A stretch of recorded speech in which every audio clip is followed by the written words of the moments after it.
Bonjour, bonsoir, bienvenue sur la chaîne du Sorcerer. Et aujourd'hui, une vidéo un peu qui va être différente, un peu de... Bon, pas différente, c'est une vidéo réaction un peu sur le roi, Michel Platini. Une interview de 1 heure, que je vais faire une réaction vidéo de cette interview de 1 heure que je vais regarder sur Michel Platini, bon, qui, ça va faire combien d'années déjà qu'il n'est plus dans le monde du football, après le terrible truc qui lui est arrivé.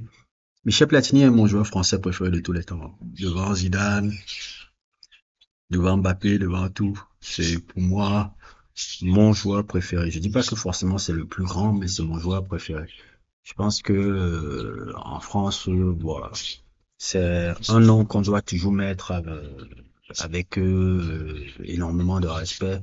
Je pense que sa génération était la plus belle de l'équipe de France.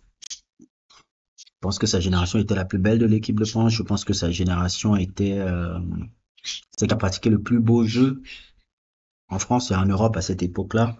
Je pense aussi que Michel Platini est un personnage important de l'histoire du foot, non pas seulement en tant que coach, mais en tant que aussi dirigeant de l'UEFA. Et je pense que ce gars-là avait des idées pour le foot qui étaient intéressantes. Je pense que s'il avait pris la FIFA après avoir pris l'UEFA, je me disais même avec l'UEFA même les idées qu'il avait sur l'arbitrage, la manière dont il avait amené les jeunes nations à pouvoir participer à la Ligue des Champions. On voyait maintenant des pays particuliers à avoir des clubs en Ligue des Champions. C'était plus restreint à une élite. Et surtout quand tu penses maintenant à la création de la Super League qui va avoir peut-être dans quelques années, à ce truc, ils voulaient casser ce truc d'élitisme là. Et toujours tout en gardant un peu la tradition du foot, à ne pas mettre, à être contre la vidéo, à garder toujours le charme de ce que ce sport-là a été. Et ma foi, ce que Infantino lui a fait, c'était un sale coup. C'était n'importe quoi parce que c'est Infantino fait partie des gens qui l'ont trahi, alors que c'était un peu de ses petits et tout. Blatter a fait en sorte que il ne soit pas truc, qu'ils l'ont sali dans une histoire où concrètement je vois qu'il n'était pas vraiment le délit, mais c'était un coup de mettre que si je tombe, je dois tomber avec toi, tu vas tomber avec moi plutôt. Et voilà un peu ce qui s'est passé avec Michel Platini qui n'est plus dans le monde du foot malheureusement. Je pense que c'était la dernière fois pour que le foot ne voie pas dans ce modernisme débile là. Et je disais déjà, mais que, gars, que si Platini n'est pas à la FIFA, ça va être fucked up. Ça va être fucked up. Et nous voyons le foot maintenant. C'est n'importe quoi. C'est du fucked up. C'est du modernisme. C'est des conneries.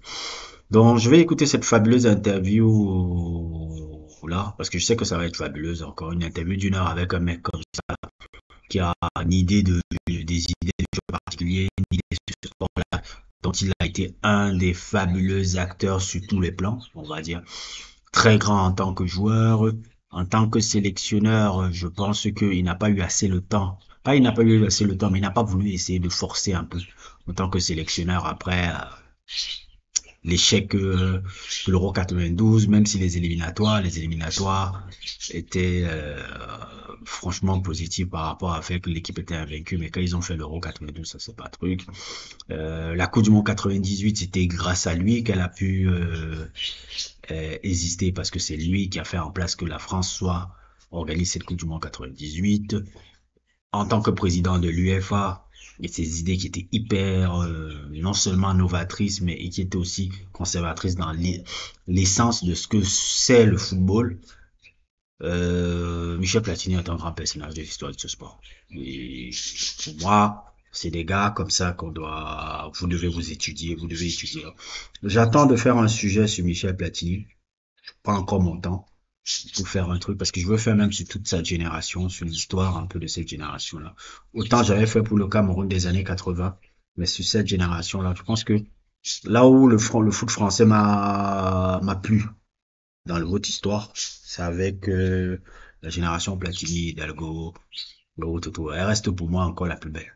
Elle reste pour moi. C'est la période où je pense que dans le football, si vous pouviez être fier d'être français, c'est cette période-là. 98, vous avez gagné la Coupe du Monde et tout, mais bon, ou même 2018, 2022, mais le style n'y était pas. Et concrètement, vous n'avez pas marqué le monde. La génération qui a marqué le monde, c'est cette génération-ci. C'est la génération des années 80. Mais bon, sans plus tarder, on va regarder cette interview.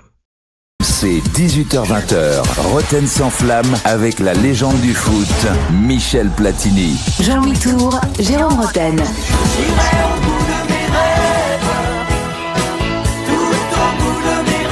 Le football, mesdames et messieurs, est un jeu avant d'être un produit. Le football est un sport avant d'être un marché. Et le football est... Ouf. Comment vous voulez pas aimer le mec là?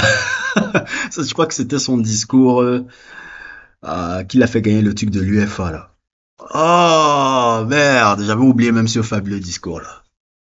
Le football est un sport avant d'être un marché. Et le football est un spectacle avant d'être un business. Allez Michel, voilà. C'est tout c'est toute ma vision du foot. C'est toute ma vision du foot qu'il a dit là. C'était le jour où il faisait son discours pour pouvoir devenir président de l'UEFA. C'est tout ce que je défends dans le foot. Quand on me demande mais pourquoi, c'est quoi le foot que tu défends là? C'est ce qu'il vient de dire là. Genre, attends, je vais un peu vous le faire, vous allez encore y retrouver.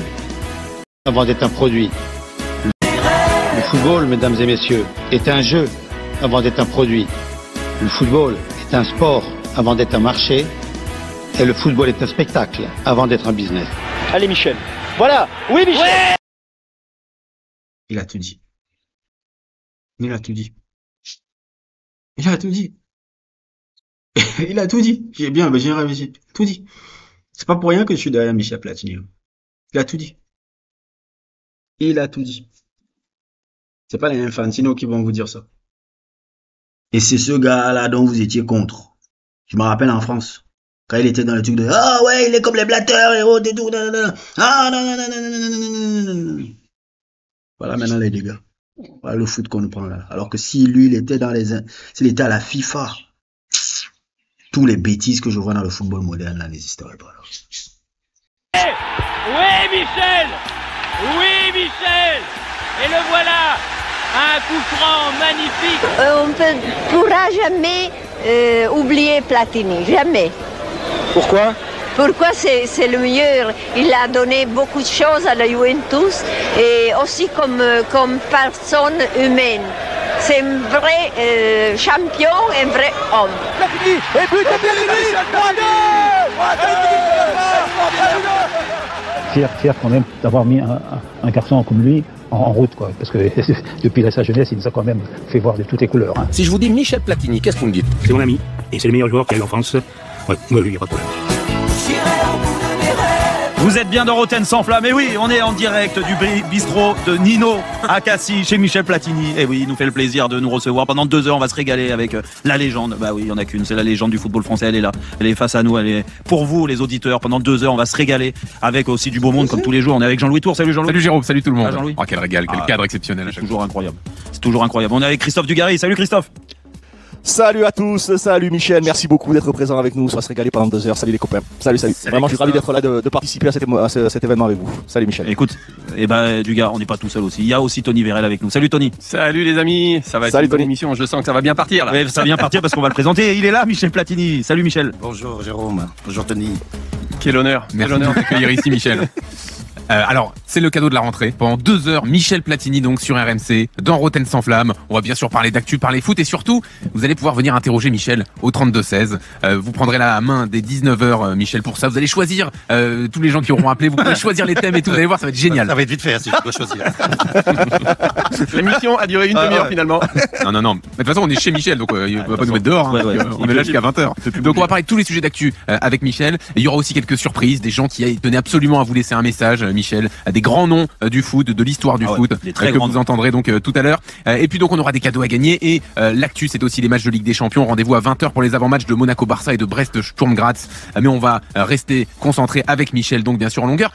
D'ailleurs, on vient régulièrement, hein, c'est pas le premier Rotten sans flamme qu'on fait ici, mais c'est la première fois qu'il y a Christophe Dugarry avec vous, Michel, et Tony Vérel. Là, c'est la connexion nancéenne. Hein. C'est un petit jeune Lorrain. C'est ça. Quel honneur. Non, mais c'est vrai que je me rappelle de mes débuts, mes premiers pas à Nancy, c'était toujours la référence. Pour les jeunes générations qui ne savent pas qui est Tony Vérel, c'était un très grand talent français quand il venait. Surtout sa période dorée là. Bon, il a été formé à Nancy. Bon, je ne vais pas révéler, je pense qu'ils vont le révéler là. C'est le père de Michel Platini qu'il avait lancé à Nancy, si je me trompe pas. Si c'est l'histoire de Tony Vérel. Quand je me rappelle encore quand je faisais je checkais son histoire c'était il y a 10-15 ans quand je me regardais un peu l'histoire de Tony Vérel. C'était super joueur, hyper technique. Sa période dorée, je pense que c'était vers Lens, quand Lens gagne le championnat là, en 99. Un fabuleux joueur, même à Bastia, il était excessivement technique et haut et tout. Maintenant, je ne sais pas qu'est-ce qui s'est passé un peu dans sa carrière, pourquoi il n'a pas été dans la durée un peu comme ça là en France et les choix de carrière qu'il a eu. Après, il y a cet événement même un peu à la fin de sa carrière là où il est parti en prison là, je ne sais pas exactement un peu. Ça a été un peu compliqué après, je pense un peu aussi dans sa vie personnelle. C'était un fabuleux talent français, un attaquant. Je me rappelle qu'il avait un super duo, je pense que c'était lui et Frédéric Ney, non, à Bastia. C'était un très beau duo là, lui et Ney, Frédéric Ney. C'était deux très beaux joueurs. Ah, quand la Ligue 1 était encore sympa à regarder. Hein. Je pense qu'ils vont parler du truc que son père l'avait fait découvrir dans Nancy. Là. Je pense qu'ils vont dire ça. On nous prenait toujours en exemple, nos entraîneurs nous disaient on a eu Michel Platini ici, Michel Platini était capable de faire ça, c'était franchement c'est un joueur qui a tellement fait pour le foot français mais pour le football mondial que pour moi c'est un honneur d'être devant lui aujourd'hui, de pouvoir le tutoyer. Tout à l'heure je lui ai demandé si j'avais le droit quand même. Il m'a pas dit oui, mais non, c'est pour ça qu'il vous voit. Non mais en plus t'as connu son papa, Michel. Oui, moi j'ai des super anecdotes avec son papa et sa maman. Vous savez, quand vous avez 17 ans, que vous faites une finale de Coupe de Lorraine et qu'à la fin vous avez 3 dames qui vous disent bravo, vous êtes mon joueur préféré, et puis qu'une des dames vient vous voir en vous disant vous savez qui c'est qui vous avait dit ça là. Moi je savais pas, j'ai répondu poliment et il me dit c'est la maman de Michel Platini. Alors vous vous rendez compte ce qu'à 17 ans ça peut faire un jeune. Vous vous dites si la maman de Michel Platini me dit ça à moi, c'est peut-être que j'ai un petit quelque chose, quoi. Ouais. Donc ça vous fait pousser des ailes. Et, certainement parce qu'elle n'était pas très. Elle avait pas mis ses lunettes. Elle était pas très compétente. Elle était pas très compliment. Ah oui. Ah oui, parce qu'elle a quand même passé 50, 60 ans sur les terrains, donc elle connaissait un peu le football quand même. Non, pas sur les terrains. Au bord des terrains. Au bord. Ouais. Non, mais c'était vraiment. Moi, j'en parle dans mon livre. D'ailleurs, si vous me permettez, j'aimerais bien vous l'offrir, mon livre. Avec plaisir. Et franchement, je parle de votre papa aussi. C'était vraiment génial. Et moi, ça a été prépondérant dans ma carrière. Ça paraît peut-être bête, mais quand vous avez la chance d'avoir ce genre de choses qui vous arrivent étant jeune, je peux vous dire que peut-être que ça a été prédominant dans ma réussite plus tard, parce que ça te prouve que peut-être toi, qui viens de nulle part, quelqu'un un jour t'a regardé et t'a dit, t'es mon joueur préféré. Enfin, quand elle m'avait dit ça ce jour-là, voilà, ça peut changer le destin d'un homme. Et merci à la famille de Michel et merci à lui. Alors on va parler d'actu et il y a plein de sujets sur lesquels on a envie d'avoir votre avis, Michel, notamment l'évolution du foot. C'est un thème qui tient à cœur de Dugas et il en parle régulièrement. Il a déjà répondu. Hein. Il a déjà répondu là dans les 3 phrases qu'il y a eu en présentation de Michel. C'est vrai aussi, oui, t'as raison. Il a tout dit. Ah oui, Dugarry. C'est pas pour rien que c'est mon personnage préféré de foot français aussi, celui-là. C'est pas pour rien, hein. Vous voyez souvent une corrélation là quand je fais mon sujet sur Dugarry, que j'ai dit humainement, j'aime beaucoup Dugarry. Je sais pourquoi. Il en a réagi de la même manière. Avant d'être un produit, le football, mesdames et messieurs, est un jeu avant d'être un produit. Le football est un sport avant d'être un marché. Et le football est un spectacle avant d'être un business. Allez Michel. Voilà. Oui Michel. Ouais. Il a tout dit. Il a tout dit. Il a tout dit dans les 3. J'ai réagi de la même manière quand j'ai écouté le début. C'est pas pour rien que vous voyez, quand j'ai réagi au début, dès que j'ai entendu le truc, j'ai dit il a tout dit. J'ai stoppé, j'ai dit il a tout dit. Il a tout dit. Le début là, où Platini on voyait il a tout dit. Il a les 3 mots là qu'il a dit là, tout ce qu'il dit au début là, et le fait que Dugarry qui a été mon premier joueur préféré, avant tous les légendes que j'ai trucs là, pense exactement comment il réagit, exactement comme moi là. C'est pas pour rien. Vous savez, hein, quand on a des idoles, ça c'est ça que les gens vont comprendre. On idolâtre pas quelqu'un parce que il est grand ou il est quelque chose. Non, c'est parce que quelqu'un que tu admires porte les idées auxquelles tu défends. Et quand il porte les idées auxquelles tu défends et qu'il donne, comment dire un peu le mot, parler un peu de manière intelligible. Quand il donne de la voix à tes idées et tout, tu es content de voir tes idées résonner aussi profond. J'ai dit, je viens tous de découvrir. Bon, j'ai découvert cette vidéo, j'ai dit, je vais prendre le temps et j'ai dit, je vais faire même une vidéo réaction sur ça. Et le fait que Dugarry réagisse de la même manière comme le truc, j'ai fait même un sujet sur Dugarry. Mon rêve, c'est un jour que Dugarry tombe sur mon sujet que j'ai fait sur le. J'aimerais ça parce que j'aime aussi, je dois remercier aussi les gens qui l'ont regardé, ils ont dit que c'était un très beau sujet. Le sujet, je pense, c'est un de mes meilleurs sujets de foot aussi. Donc c'est tout parce que j'étais passionné avant Zidane, hein. Je vois, vous avouez même jusqu'à aujourd'hui. Hein. Oh, on a sonné, j'arrive. Mais on va commencer par le football et le spectacle avant. Il y a eu en présentation de Michel. C'est vrai. Il en parle régulièrement. Il a déjà répondu, hein. Il a déjà répondu là dans les 3 phrases qu'il y a eu en présentation de Michel. Là. C'est vrai aussi, oui, t'as raison. Mais on va commencer par le football et le spectacle avant d'être un business, ça veut déjà dire beaucoup. C'est vrai. Ça, c'était mon discours quand je suis devenu président de l'UEFA. Il est magnifique, ces phrases. Là, je pense que j'ai gagné sur mon discours, donc j'avais bien préparé ce truc-là. Et on y reviendra. Mais en plus, c'est la vérité. Ça, c'est un peu perdu, quoi. Complètement. Ouais, beaucoup. Mais on va en parler. Alors, on est en semaine Ligue des Champions, Michel. Oui. Vous avez vu PSG Gérone hier? Non. Ça tombe bien, on va en parler. Non, parce que j'ai eu des anniversaires ces 2 derniers jours et donc j'ai pas regardé les matchs. Ouais. Je pouvais pas le soir. J'ai regardé une demi-heure de Juventus Eindhoven. Ouais. Parce que c'était à 6h30. Ouais. Après, j'ai pas pu regarder les matchs. Bon, après, comme c'est une non-saison, hein. Oui, tu vas en voir. Si j'en loupe pas, je pourrais. Oui, c'est bien grave. Mais je regarderai ce soir Brest. Brest-Sturm Graz, effectivement. Ouais. C'est intéressant. Vous pensez quoi de la nouvelle formule de la Ligue des Champions? Je n'ai pas d'avis dessus parce que c'est une nouvelle formule. Hein, je pense que c'est une compétition plus politique que football.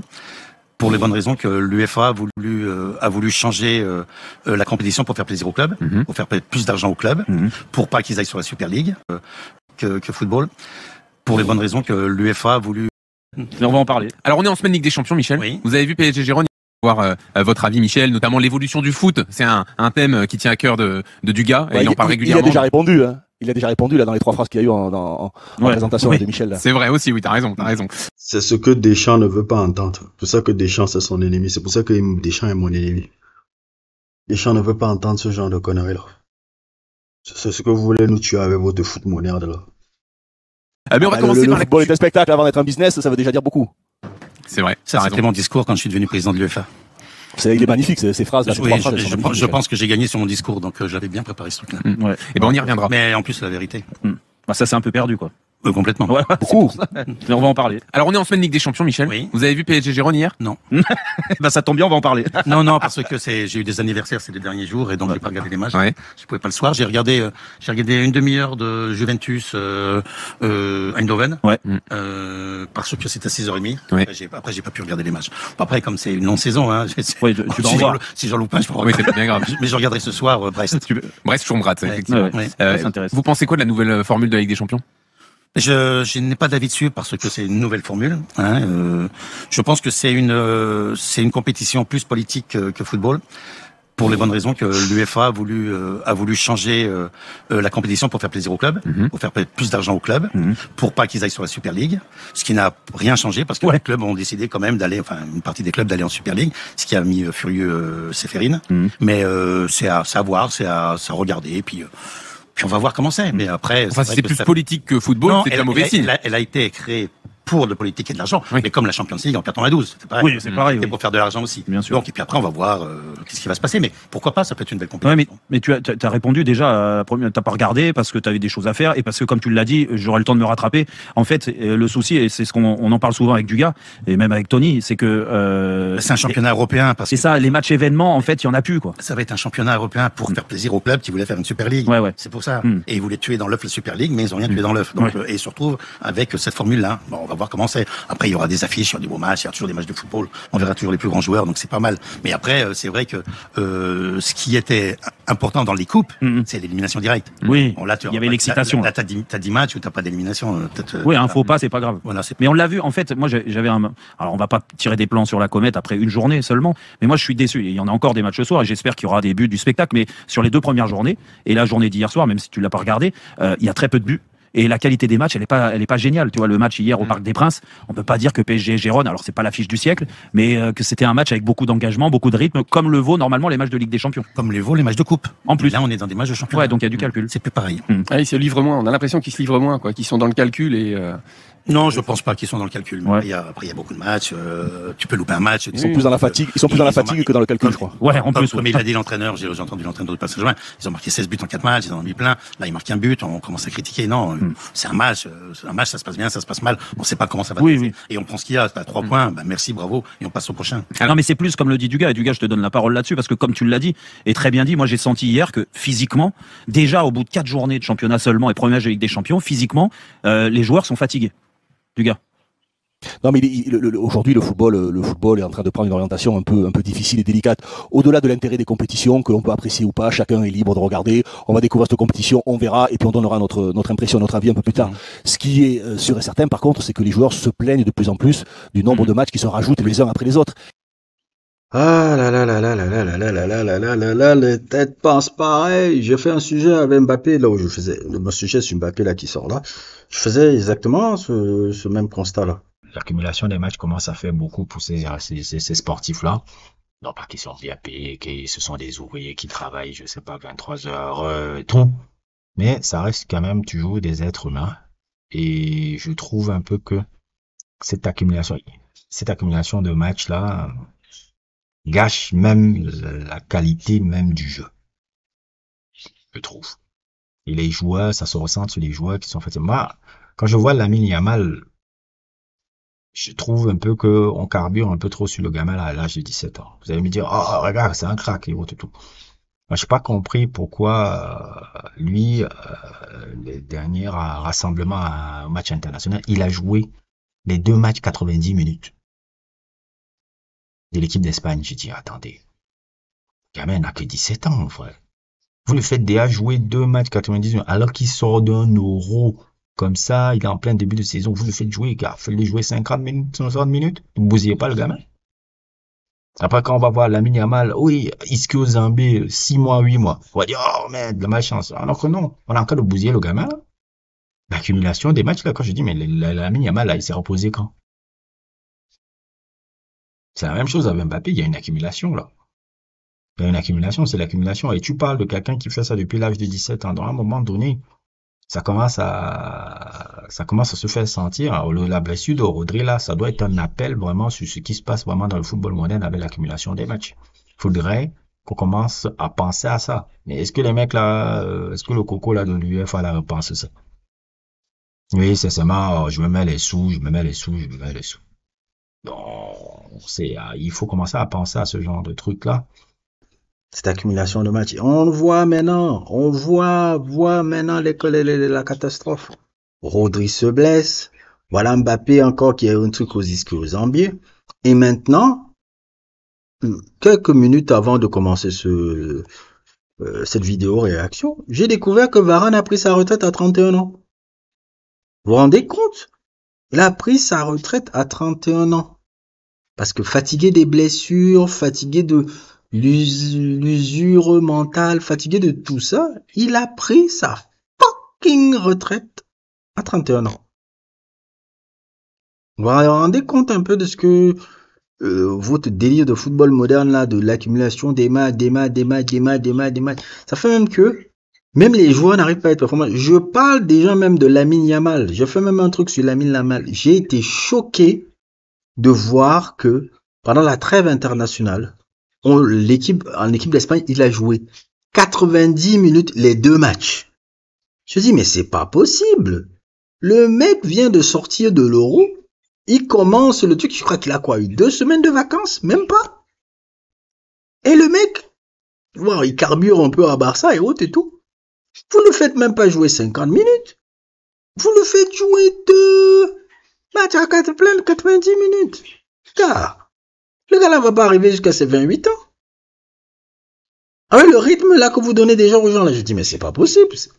Ouais, après tu vas voir des rageux, ouais, ils sont pas comme d'habitude, qui vont venir chialer en disant ouais, les mecs ne sont pas à l'usine, qui ne nous fassent pas chier, avec les millions, la. Gars, c'est pas des robots. C'est pas des robots. Et je dis, c'est dangereux pour le football à l'avenir un peu. Cette usure de mettre. Varane prend sa retraite à 31 ans. J'ai l'impression même que on va voir beaucoup de jeunes de joueurs maintenant prendre leur retraite très jeunes. 31 ans, c'est très jeune. 31 ans, c'est très jeune. Prendre sa retraite. Le truc qu'on a vu, on est en train de voir avec Messi et Cristiano Ronaldo là. Ça va être unique. Hein. Il n'y aura plus ça. Vous allez voir des gars qui prennent leur retraite à 31 ans maintenant. Varane prend sa retraite à 31 ans. Ça veut dire que l'usure mentale et physique depuis tout ce temps-là. Mais bon, c'est votre foot, non? C'est ce foot-là que vous avez voulu. On regarde. Dugarry pense comme moi, Platini pense comme moi. Et on en a souvent parlé ces dernières années de la grève des joueurs. C'est en train de plus en plus de se ce que mettre en Rodri place. a proposé en début de semaine, et il y a plusieurs joueurs qui lui ont emboîté le pas, comme Courtois, comme Koundé. Effectivement, c'est en train de prendre forme. Le syndicat mondial également aussi en train de se plaindre énormément que toutes les décisions, sur chaque décision qui sont prises, soi-disant dans l'intérêt du football, les joueurs ne sont jamais associés. Donc voilà, moi c'est la question que je pose à Michel, c'est le nombre de matchs qui est de plus en plus impressionnant. Est-ce que le véritable progrès que doit vivre le football aujourd'hui, ce n'est pas celui-ci, c'est-à-dire de proposer moins de matchs? Moi, je pense sur les deux questions que tu as posées, du gars, il y en a une qui me plaît, c'est les joueurs ne sont pas concernés. Et ça serait bien que les joueurs soient concernés et de prendre des décisions et de parler avec eux. En revanche, sur le calendrier, c'est un peu compliqué, Christophe, parce que les joueurs de Guingamp, de Nancy, de Nantes, ils jouent pas beaucoup de matchs. Oui. Ils jouent les 30 matchs de championnat et puis les matchs de coupe, 35 matchs. Après, c'est les autres qui jouent. Ils jouent la coupe, ils jouent la Coupe d'Europe, ils jouent l'équipe de France, ils jouent les équipes nationales, ils jouent le championnat. Non, mais pour être concret, Michel, t'as raison, mais par exemple.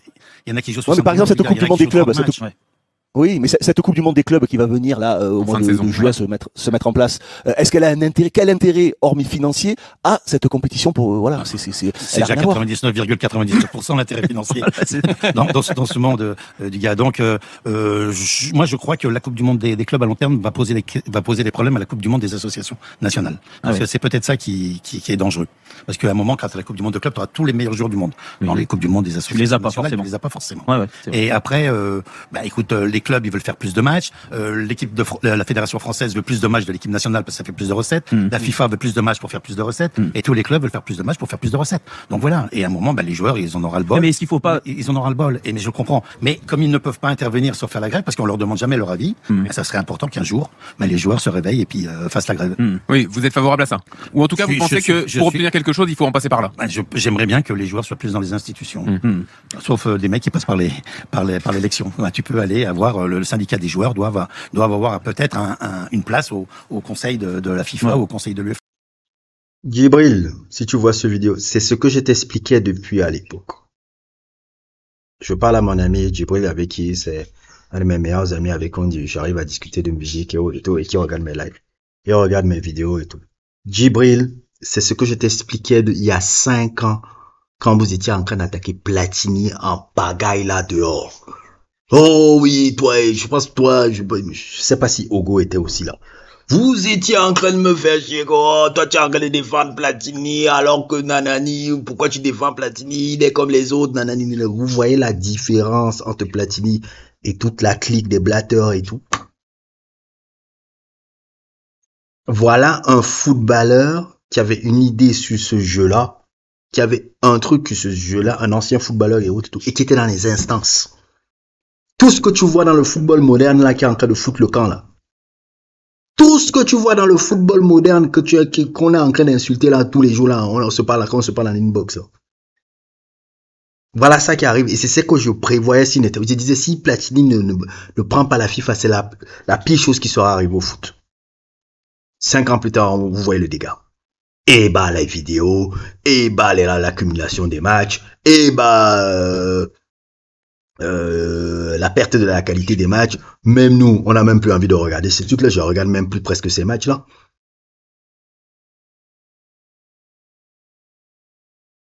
Voilà ce que je te disais il y a 5 ans. C'était il y a 5 ans que je te racontais là qu'on était chez toi là.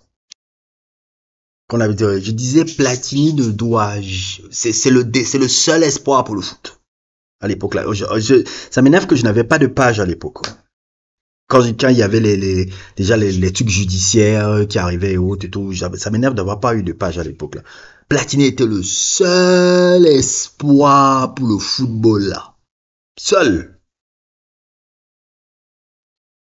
C'était le seul espoir. Voilà, maintenant on est dans la merde avec votre football à la con là. Parce que vous avez dit, oh, le mec, il ne veut pas la vidéo. Vous avez vu la vidéo, là. Vous avez vu la vidéo. Ça nous a amené où? Il n'est pas toujours dans les interprétations. Il n'y a pas toujours des fautes d'arbitrage, d'ailleurs. Bref. Et qu'est-ce que vous pensez ou dans d'autres, puisque vous savez très bien que depuis la dernière décision de la Cour européenne de justice de Strasbourg, ils ont plus le monopole des compétitions avec l'UEFA. Donc il peut se créer plein de choses dans les années qui viennent. Et qu'est-ce que vous pensez de la proposition? Il y a un représentant de l'UNFP qui était sur RMC en début de semaine qui disait on doit se battre pour instaurer des quotas, un nombre de matchs par joueur, par saison, que le club ne doit pas dépasser. Par exemple, ça doit être 34 matchs ou tant de minutes à jouer, et le club doit respecter ça et faire tourner le joueur quand il faut dans la saison. Moi je pense que c'est plus aux entraîneurs à faire tourner les joueurs qu'une décision de l'UNFP. syndicat. Mais si on les oblige pas. Non, les clubs, ils ont 30, 35, 40 joueurs, ils peuvent faire tourner, ils peuvent mettre 3-4 joueurs en vacances pendant. Mais il se trouve que c'est pas du tout le cas. En gros, ça tourne à 25 joueurs et ça ne change pas. Et l'entraîneur, comme il joue sa place, il a pas envie de faire tourner, il met tout le temps les meilleurs joueurs, voilà. Donc il faudrait l'instaurer limite dans les contrats. Non, c'est pas possible, je pense, contractuellement. Non, mais en fait, ça doit être le combat de l'UNFP peut-être. Justement. En fait, Michel, le syndicat mondial. Ouais. Michel, t'en as fait référence, t'en as parlé un petit peu, mais je pense que les joueurs doivent se rebeller pour se faire entendre, outrepasser par un syndicat ou quoi que ce soit. Le mot grève, comme tu l'as dit, qui est peut-être un mot fort, mais pour se faire entendre, et peut-être qu'il faut passer par là. Et Jérôme, on a fait des sondages souvent pour savoir combien on doit faire de matchs. Quand les joueurs on leur dit, vous jouez trop de matchs, ils disent, on joue trop de matchs. Quand on leur dit, bon, on va mettre moins de matchs, ils disent, non, on veut faire plus de matchs parce qu'on veut pas aller à l'entraînement tous les jours et courir et s'entraîner, on préfère faire des matchs. Donc, les joueurs ne sont pas tous d'accord entre eux. Donc, c'est ça le problème. Moi, je me souviens d'internationaux qui disaient, non, c'est vrai qu'on joue trop de matchs, puis après, non, on joue pas assez de matchs parce que j'ai pas envie de m'entraîner, je préfère jouer tous les 3 jours plutôt que d'aller à l'entraînement. Mais après, Michel, on parlait, excuse-moi, Michel, vas-y. On parlait aussi des joueurs, mais on parle aussi des supporters. Je pense que même les gens en ont marre du football qui coûte aussi de plus en plus cher. Il y a tellement de matchs à la télé, ça devient de plus en plus cher. Regarde l'Euro. L'Euro, les gens se sont ennuyés de plus en plus quand on regarde les matchs de football. Le football des nations devient de plus en plus ennuyant aussi. C'est ce que je dis depuis. C'est Deschamps attaque ces gars-là parce que le football, mais c'est ce que je dis depuis, mais. Oh, Dugarry. Et en France, on t'insulte tout le temps, comme ça. Dans ce pays de footix, là, qu'est la France. Excusez-moi, mes abonnés français, mais c'est vrai, hein. Vous insultez un gars comme ça, là. Alors que pour moi, c'était un des meilleurs journalistes, hein. Un des meilleurs journalistes et consultants de trucs, là. Les analyses les plus pertinentes dans le foot d'un ancien joueur. Les médias, c'est pour ça qu'il est là. À une époque, il était même, considéré comme l'un des meilleurs consultants de France à l'époque, là.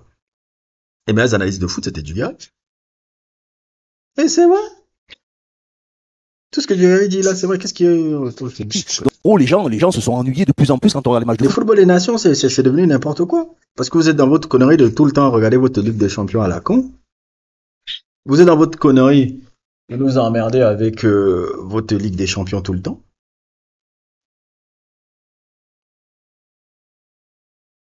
Le football des nations, le rôle a été horrible. Et je veux dire, c'est la première fois que j'arrive à dire que la CAN a été une compétition plus agréable à regarder que l'Euro et la Copa América cette année. Je pense que c'est la première fois dans l'histoire du foot que j'ai vu ça.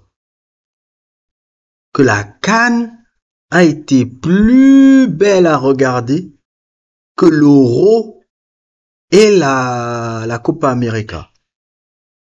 Waouh!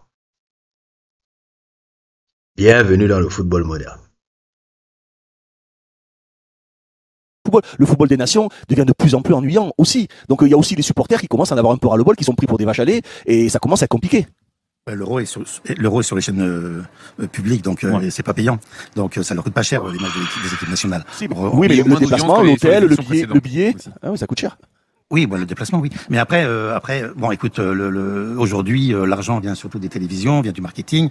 C'est vrai qu'aujourd'hui, on voit des matchs tous les jours, de la première division, de la deuxième division, du national. C'est vrai que ça fatigue les gens, mais après, t'es pas obligé d'acheter des matchs, de regarder, t'es pas obligé de t'abonner. Nous, on jouait dans des stades, il y avait 10 000 personnes. Aujourd'hui, les stades, ils ont 45, 40 000, 50 000, les terrains sont beaux. Aujourd'hui, il y a un vrai spectacle, et puis les gens, ils regardent, ils regardent pas. Nous, on dit les droits de télévision, ils ont pas réussi à avoir, la Brune n'a pas réussi à avoir les droits de télévision. À notre époque, il n'y a pas de droits de télévision, hein. Oui, il y a bien.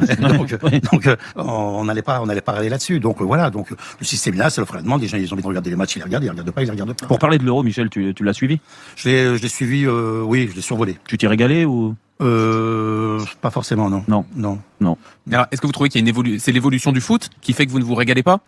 Je pense que moi je suis d'une génération où on essayait plutôt de bien jouer au football que éventuellement de gagner. D'ailleurs on disait toujours les Français préfèrent bien. Ils jouent bien mais ils gagnent jamais.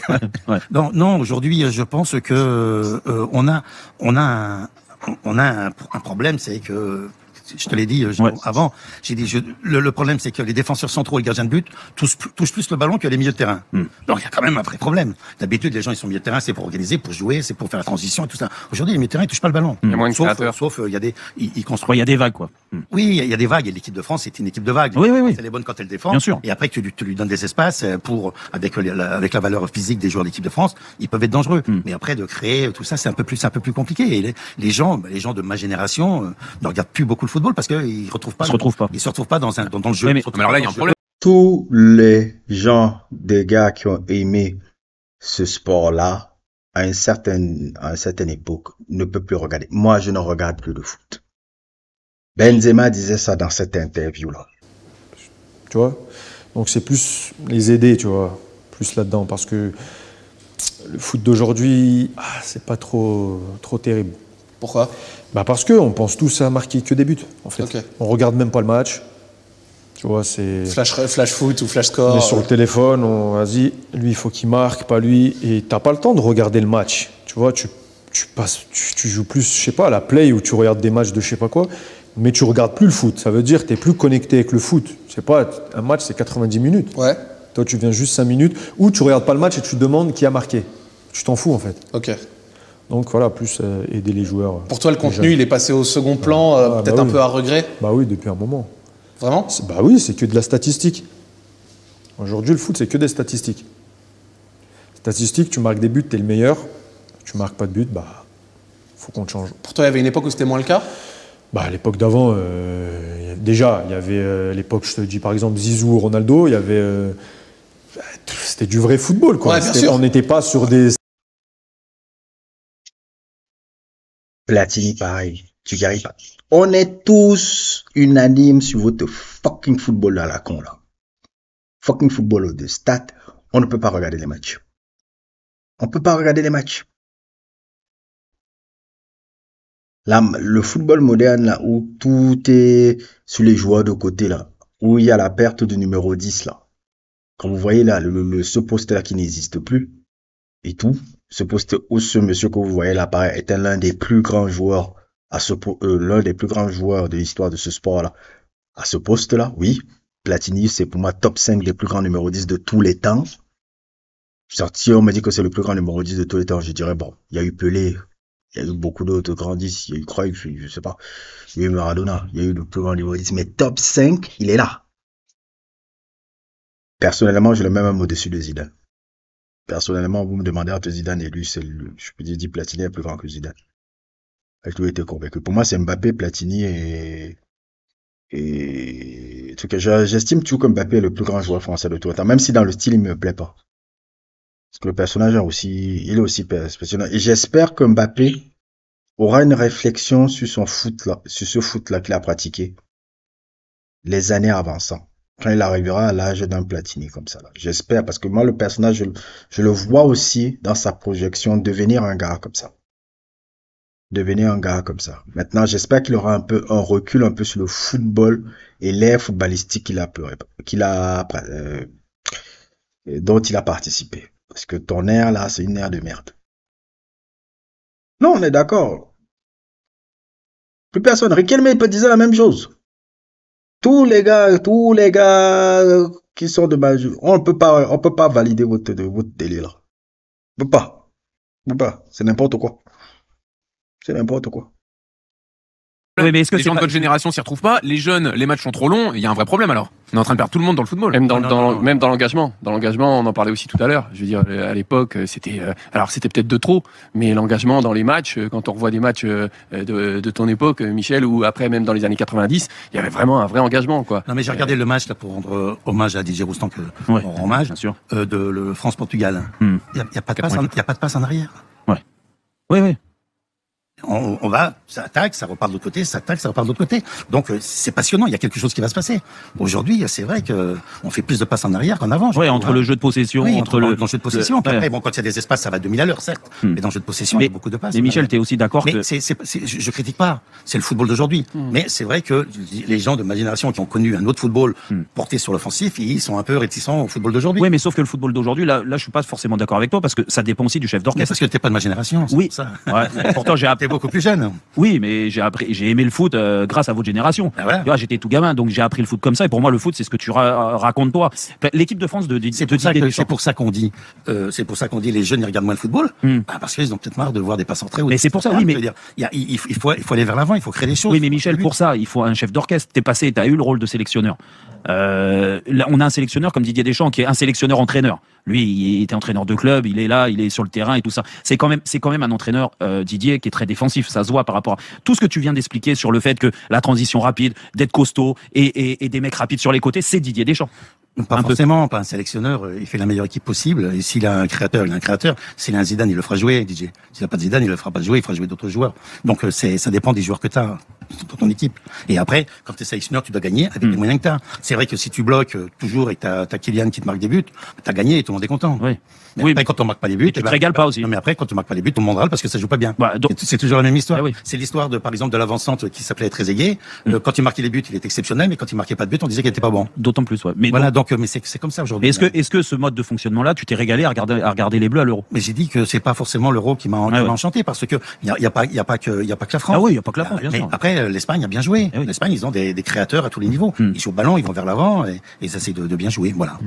Après, l'époque de Michel Platini, c'est une époque qu'emportait tout le monde. Les supporters, les amoureux du foot, et c'est vrai que c'était extraordinaire.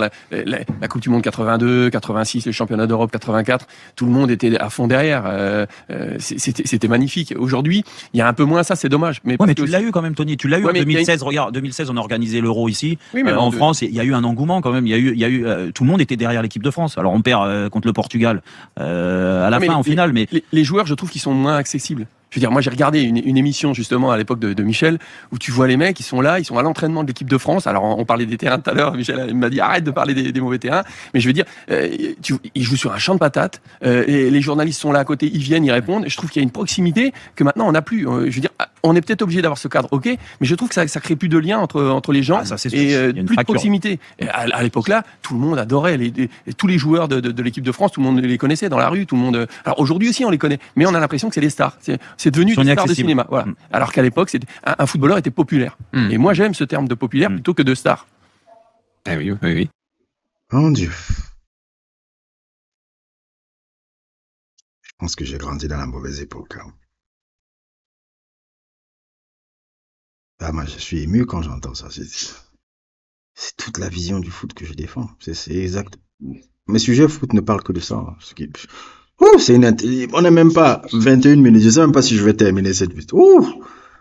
Ma vidéo va faire 3 heures parce que cette interview-là est un millésime. 21 minutes. Ouf. Oh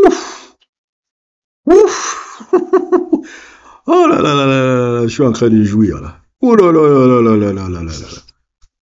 Une émission qui parle vraiment de ballon avec des personnages qui connaissent le ballon. Si en France, on pouvait avoir beaucoup plus d'émissions comme ça, je pense que le niveau un peu du foot, de la culture foot de ce pays s'élèverait un peu. Non, mais c'est vrai que après, on est nostalgique toujours du passé, mais il y a quand même aussi de bonnes choses dans le foot actuel. C'était pas rien. C'était différent. C'est ça. Non, faut vivre avec son temps, faut pas être des vieux. Maintenant, si les entraîneurs ils décident de mettre des numéros 10, S'ils mettent des Messi, des joueurs d'1m70, mais oui, qui sont rablés, petits, qui ont une bonne technique, ils en mettent plus que des grands costauds, ben, c'est vrai que le football sera différent. Mais ça, il faut le dire aux entraîneurs. Et ben voilà, donc on en revient au profil des entraîneurs ou des sélectionneurs. Tu vois, peut-être qu'un Zinedine Zidane, pour parler de lui, parce que tout le monde en parle en équipe de France, t'apporterait autre chose en équipe de France qu'aujourd'hui Didier, qui a fait des super choses. Zinedine, on lui demandera de gagner les matchs, et il amènera des joueurs qui vont gagner les matchs, mais s'il a pas de Zidane sur le terrain, ben, il fera comme les copains, il fera comme oui, mais il peut avoir une politique différente, Michel, quand même. Une politique de jeu. C'est pas une politique.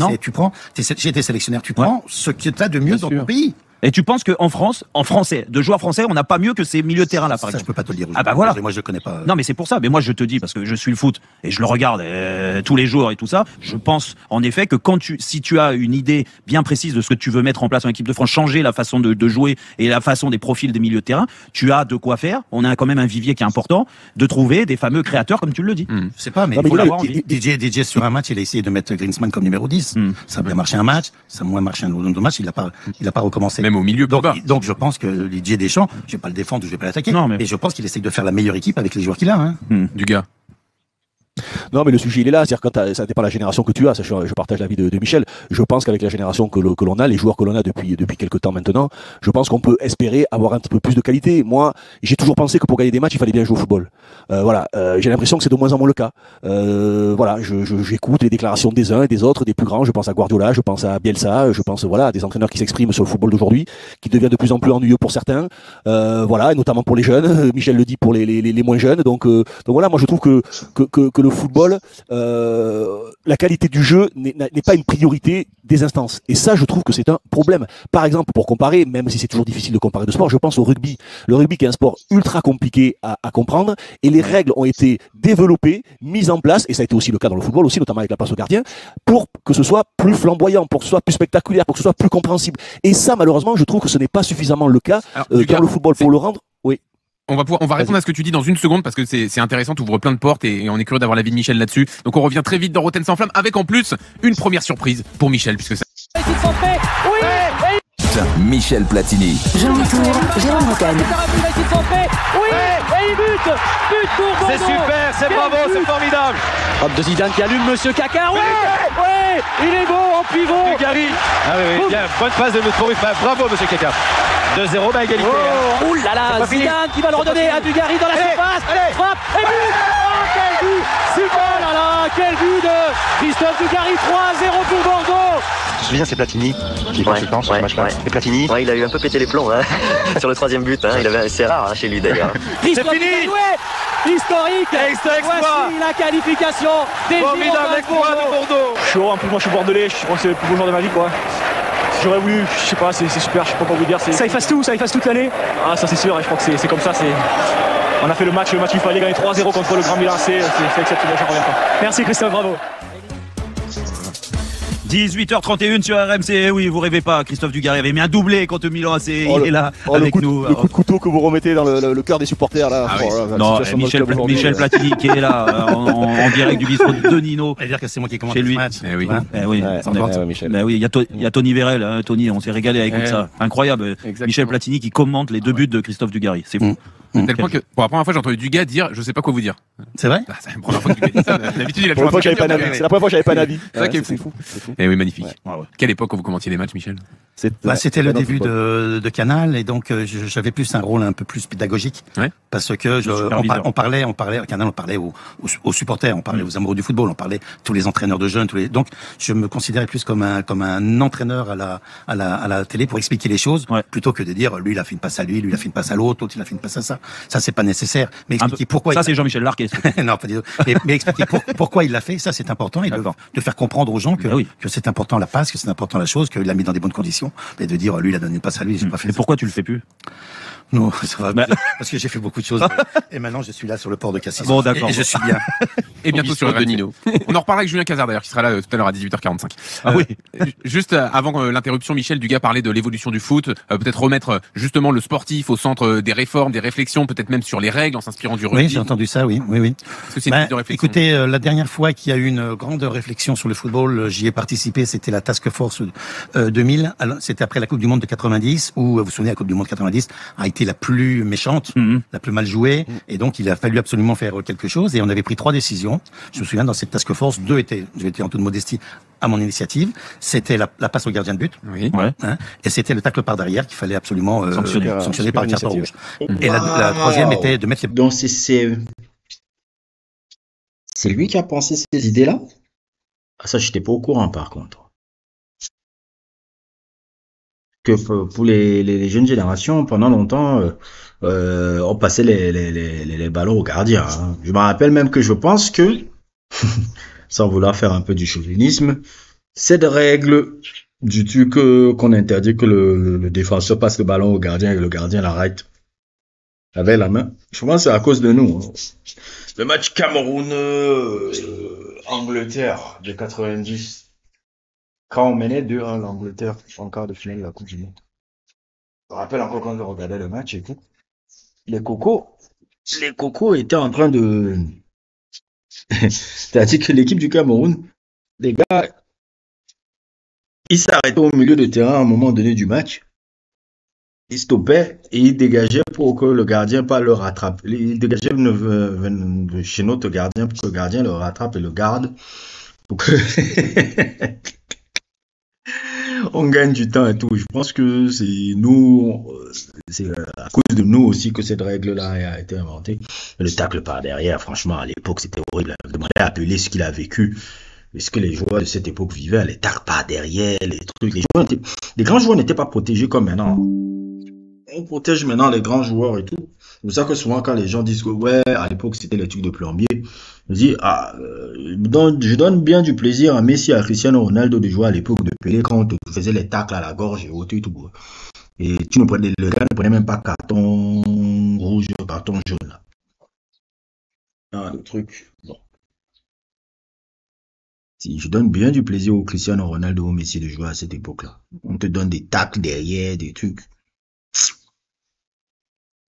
Le ballon autour du terrain, mais c'était pas une idée à moi, mais c'était une très belle idée. Et on est passé de 30 ou 40 minutes par match à 70 minutes par match. Bon, bah, faisons une task force maintenant, en 2024, Michel. Qu'est-ce qu'il faut faire? Ça fait 40 ans. Il faut demander à mes amis de la FIFA de le faire. Oui, mais il n'y a plus d'anciens joueurs, là. Qu'est-ce qu'ils en savent? Bah oui.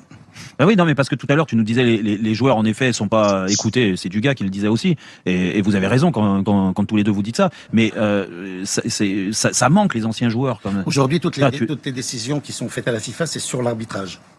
Oui, mais d'accord. Par rapport à l'arbitrage. Par rapport à l'arbitre. C'est jamais par rapport à la philosophie du football, au match de football. Nous, quand on a fait 190, on a donné du temps de jeu, on a changé les choses. La passe au gardien de but, ça change la vie, hein. Tu sais, moi, j'en ai fait des voyages entre l'arrière qui donne au gardien, le gardien à l'arrière, et j'étais au milieu, hein. Et là, tu t'endors, là. Peut-être que s'il y avait ces règles-là, j'aurais fini à 35 ans, football pas à 30 ans, parce que là, j'ai perdu 3 ans de ma vie à courir, après tous ces conneries-là. Mais si t'as des idées comme ça, pourquoi, tu dois en avoir encore des idées sur le foot aujourd'hui. Pourquoi tu veux pas revenir donner juste 3 avis? J'ai fait mon temps. Mais arrête, t'as pas essayé. Non, mais alors, qu'est-ce qu'on pourrait faire, là, pour changer? T'es jeune encore, quand même. Oui. Ah oui. Est-ce qu'il ça se voit pas? Est-ce qu'il faut revoir la durée des matchs? Non, mais j'ai donné, j'ai fait, Est-ce qu'il faut revoir la durée des matchs, Michel? Je ne sais pas. Je suis plus dans une réflexion aussi importante que ça.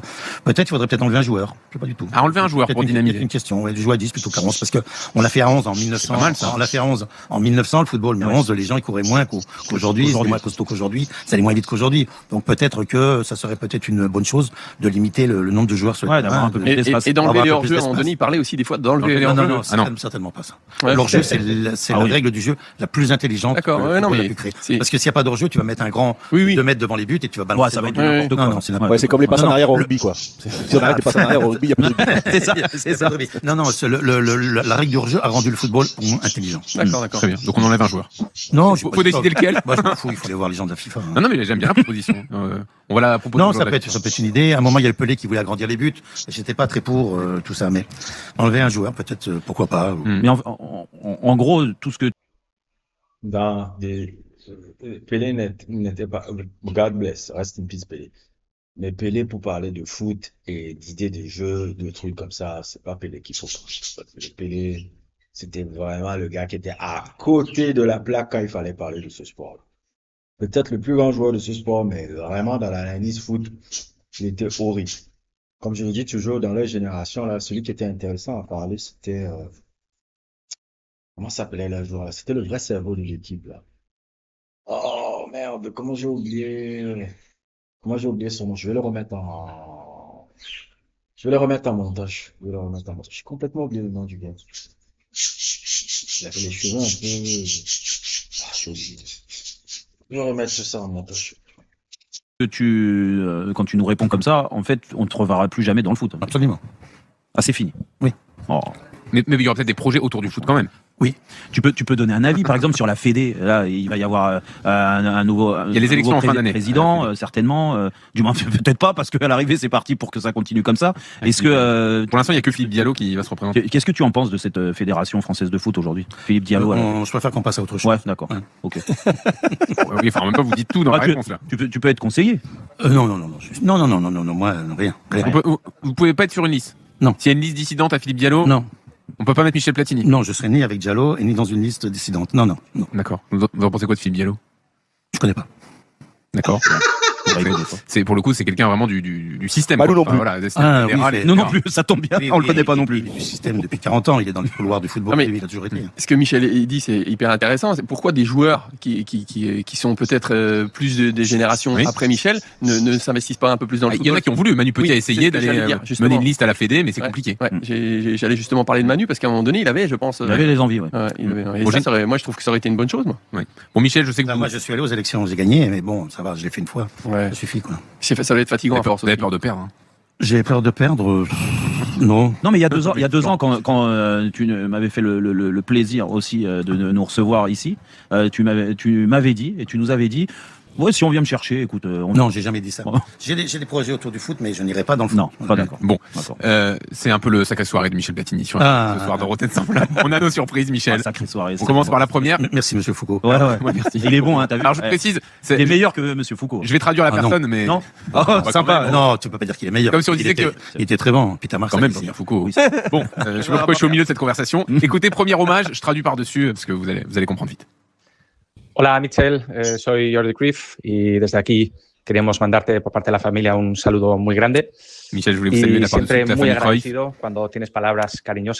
On est toujours très reconnaissant quand on lit des choses gentilles sur notre père et j'ai vu passer un article où vous avez dit que mon père était votre idole. Donc pour un fils, pour une famille entière, c'est agréable de lire ça. Y aparte, ya sabes que mi padre también te tenía muchísimo respeto hacia ti. Vous savez bien que mon père avait beaucoup de respect pour vous. Entre les légendes du foot, c'est normal. Mon père a toujours eu un sentiment spécial pour les joueurs qui ont cette créativité, ce talent spécial qui vous permettait de faire des choses différentes sur le terrain. Vous avez marqué une époque, obtenu des grands succès avec votre sélection, avec vos différents clubs. C'est pour ça qu'on vous considère comme une légende du foot. Et c'est pourquoi mon père avait ce respect pour le footballeur que vous avez été. Mais je sais aussi que vous aviez une très bonne relation en dehors du foot. Avec ce respect entre les joueurs spéciaux que vous êtes. Donc voilà, on vous embrasse de la part de toute la famille en espérant que vous vous portiez bien. We're surprising Twisted Tea superfans with a Twisted Tea drop. Twisted Tea tastes like real iced tea because it's made with real brewed tea and 5% alcohol to kick off your game day. Twisted Tea Hard Iced Tea. Keep it twisted. Gracias. Merci beaucoup. Belle traduction. Oui. Elle est bon. Le plus important. Oui, écoutez, Johan Cruyff était mon idole absolue et j'en ai parlé récemment, la semaine dernière, j'en ai parlé avec la télévision allemande parce qu'ils sont en train de faire un documentaire sur Franz Beckenbauer en plusieurs épisodes et j'ai parlé de Beckenbauer et de Cruyff, les années 70 qui étaient des années exceptionnelles où il y avait l'Allemagne contre la Hollande en Coupe du Monde, l'Ajax contre le Bayern. C'était le football des rêves, quoi. Moi, j'étais devant la télévision. J'étais devant une télévision luxembourgeoise parce qu'ils transmettaient tous les matchs de Coupe d'Europe. Mais c'était exceptionnel. Et Johan Cruyff, c'était formidable, quoi. C'est lui qui te donne envie de jouer au football. Oui. Voilà. Oui, c'est sûr. C'est magnifique. Magnifique. Tony et Dugas, vous êtes plus vieux que moi. Vous avez certainement connu plus jeune. Moi, j'étais pas né. Mais en effet, ça marque. Non, mais moi, c'est plus mon père qui m'a parlé de Johan Cruyff. C'était des époques qui ont fait, comme dit Michel, rêver. Et ça, c'est. Moi, on a regardé des images après avec tout ce qu'on a pu retrouver en cassette. Mais c'était des matchs extraordinaires, des buts. Je me rappelle d'un but qu'il avait mis où il se balance en l'air. Là, je sais pas si vous vous rappelez, mais c'était extraordinaire. C'était un joueur qui avait un double coup de rein. On rêve du football quand on est jeune, hein. Oui. On rêve de football, on rêve des footballeurs. Quand on est dedans, ça se complique un tout petit peu parce qu'il faut gagner les matchs. Quand on garde Didier en ce moment, on rêve plus. Il faut gagner les matchs. Et puis il y a des journalistes comme Roten qui disent t'es pas bon, t'as fait un mauvais match. Il faut faire très attention. Michel, je suis comme toi. Moi, je supervise le football. Je donne un œil. On remercie Jordi Cruyff et la famille Cruyff pour ce message donc très touchant. On revient dans une seconde. Michel, attends, Michel. Est-ce qu'on rêve quand on regarde aujourd'hui les jeunes regardent Didier Deschamps? Parce que tu dis. Non, mais il joue pas, il est sélectionneur. Non, mais il rêve quand il voit Kylian Mbappé, il rêve quand il voit le gamin de Barcelone qui jouent. Yamal. Oui, ils rêvent quand ils voient des joueurs. Vinicius. Ils seront dans leur monde, eux. Nous, on est dans un autre monde, un autre football. Différent. Donc, ils sont dans leur monde. Et puis, peut-être que les gamins d'aujourd'hui rêvent des joueurs d'aujourd'hui qui jouent de cette façon d'aujourd'hui. Je pense que on doit pas, le problème pour les anciens, on doit pas toujours penser qu'on a toujours 20 ans. Ouais. Hein, c'est ça le problème. Ouais. Il y en a un autre qui est dans son monde, Julien Cazard. Il est avec nous dans une seconde dans Rotten sans flamme. RMC 18h20, Rotten sans flamme avec la légende du foot, Michel Platini. Jean-Louis Tour, Jérôme Rotten. 18h48 sur RMC, on est bien dans Rotten sans flamme, un Rotten sans flamme exceptionnel avec la légende du football français. Oui, Michel Platini qui nous fait le plaisir de nous accueillir chez lui au bistrot de Nino. Et oui, on est là à Cassis, on se régale avec Christophe Dugarry, avec Tony Vérel, avec Jean-Louis Tour, bien sûr, avec Michel Platini, je vous l'ai dit. Et ben là, ça va être le moment de Julien Cazard pour se détendre un petit peu. Je pense qu'il va s'attaquer à Michel. Et puis après 19h, Jean-Louis. Michel prend le contrôle de Rotten sans flamme. Ah ouais, vous pourrez lui poser toutes les questions que vous souhaitez au 32-16. Ça va être exceptionnel. Ah ouais, là je m'incline. Allez, Julien, on y va.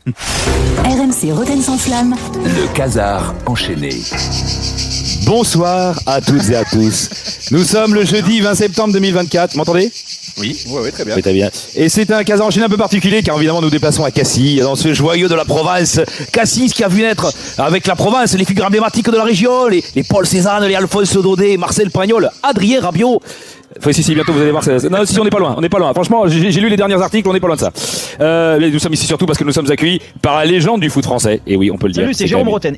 Non, c'est l'autre. C'est Michel Platini. Mais merci quand même d'avoir essayé. Michel, plus que jamais, il nous rappelle un temps difficile.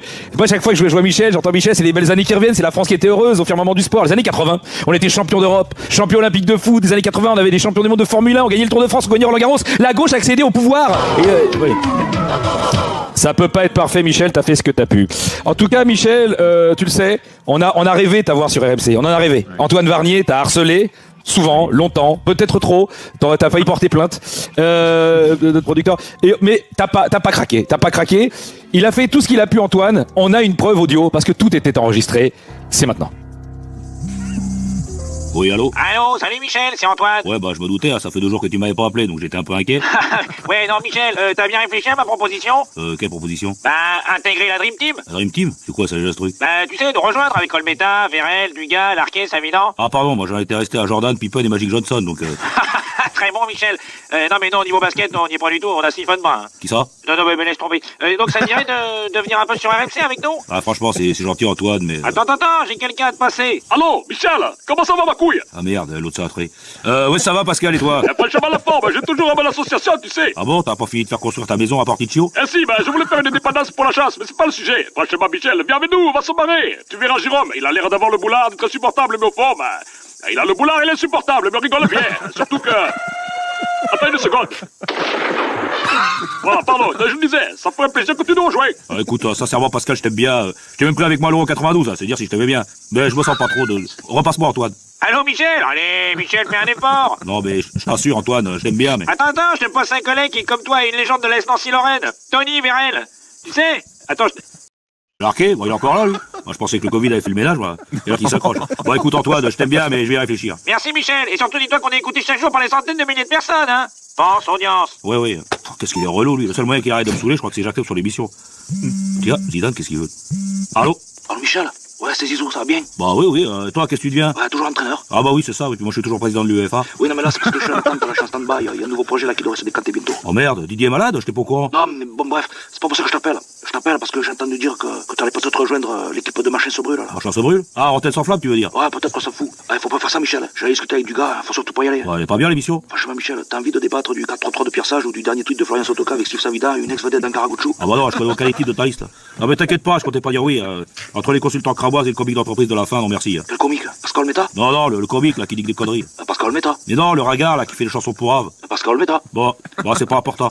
Mais t'inquiète pas, je vais pas faire l'émission. De toute façon, je rentre pas dans la charte de la station, j'ai été relaxé dans mes histoires. Ouais. RMC c'est plus une radio, c'est un centre de réinsertion. Ah, je suis rassuré. Non, parce que toi t'es toujours parti au top de ta carrière, footballeur comme consultant. Après Canal, tu peux pas faire Machin se brûle.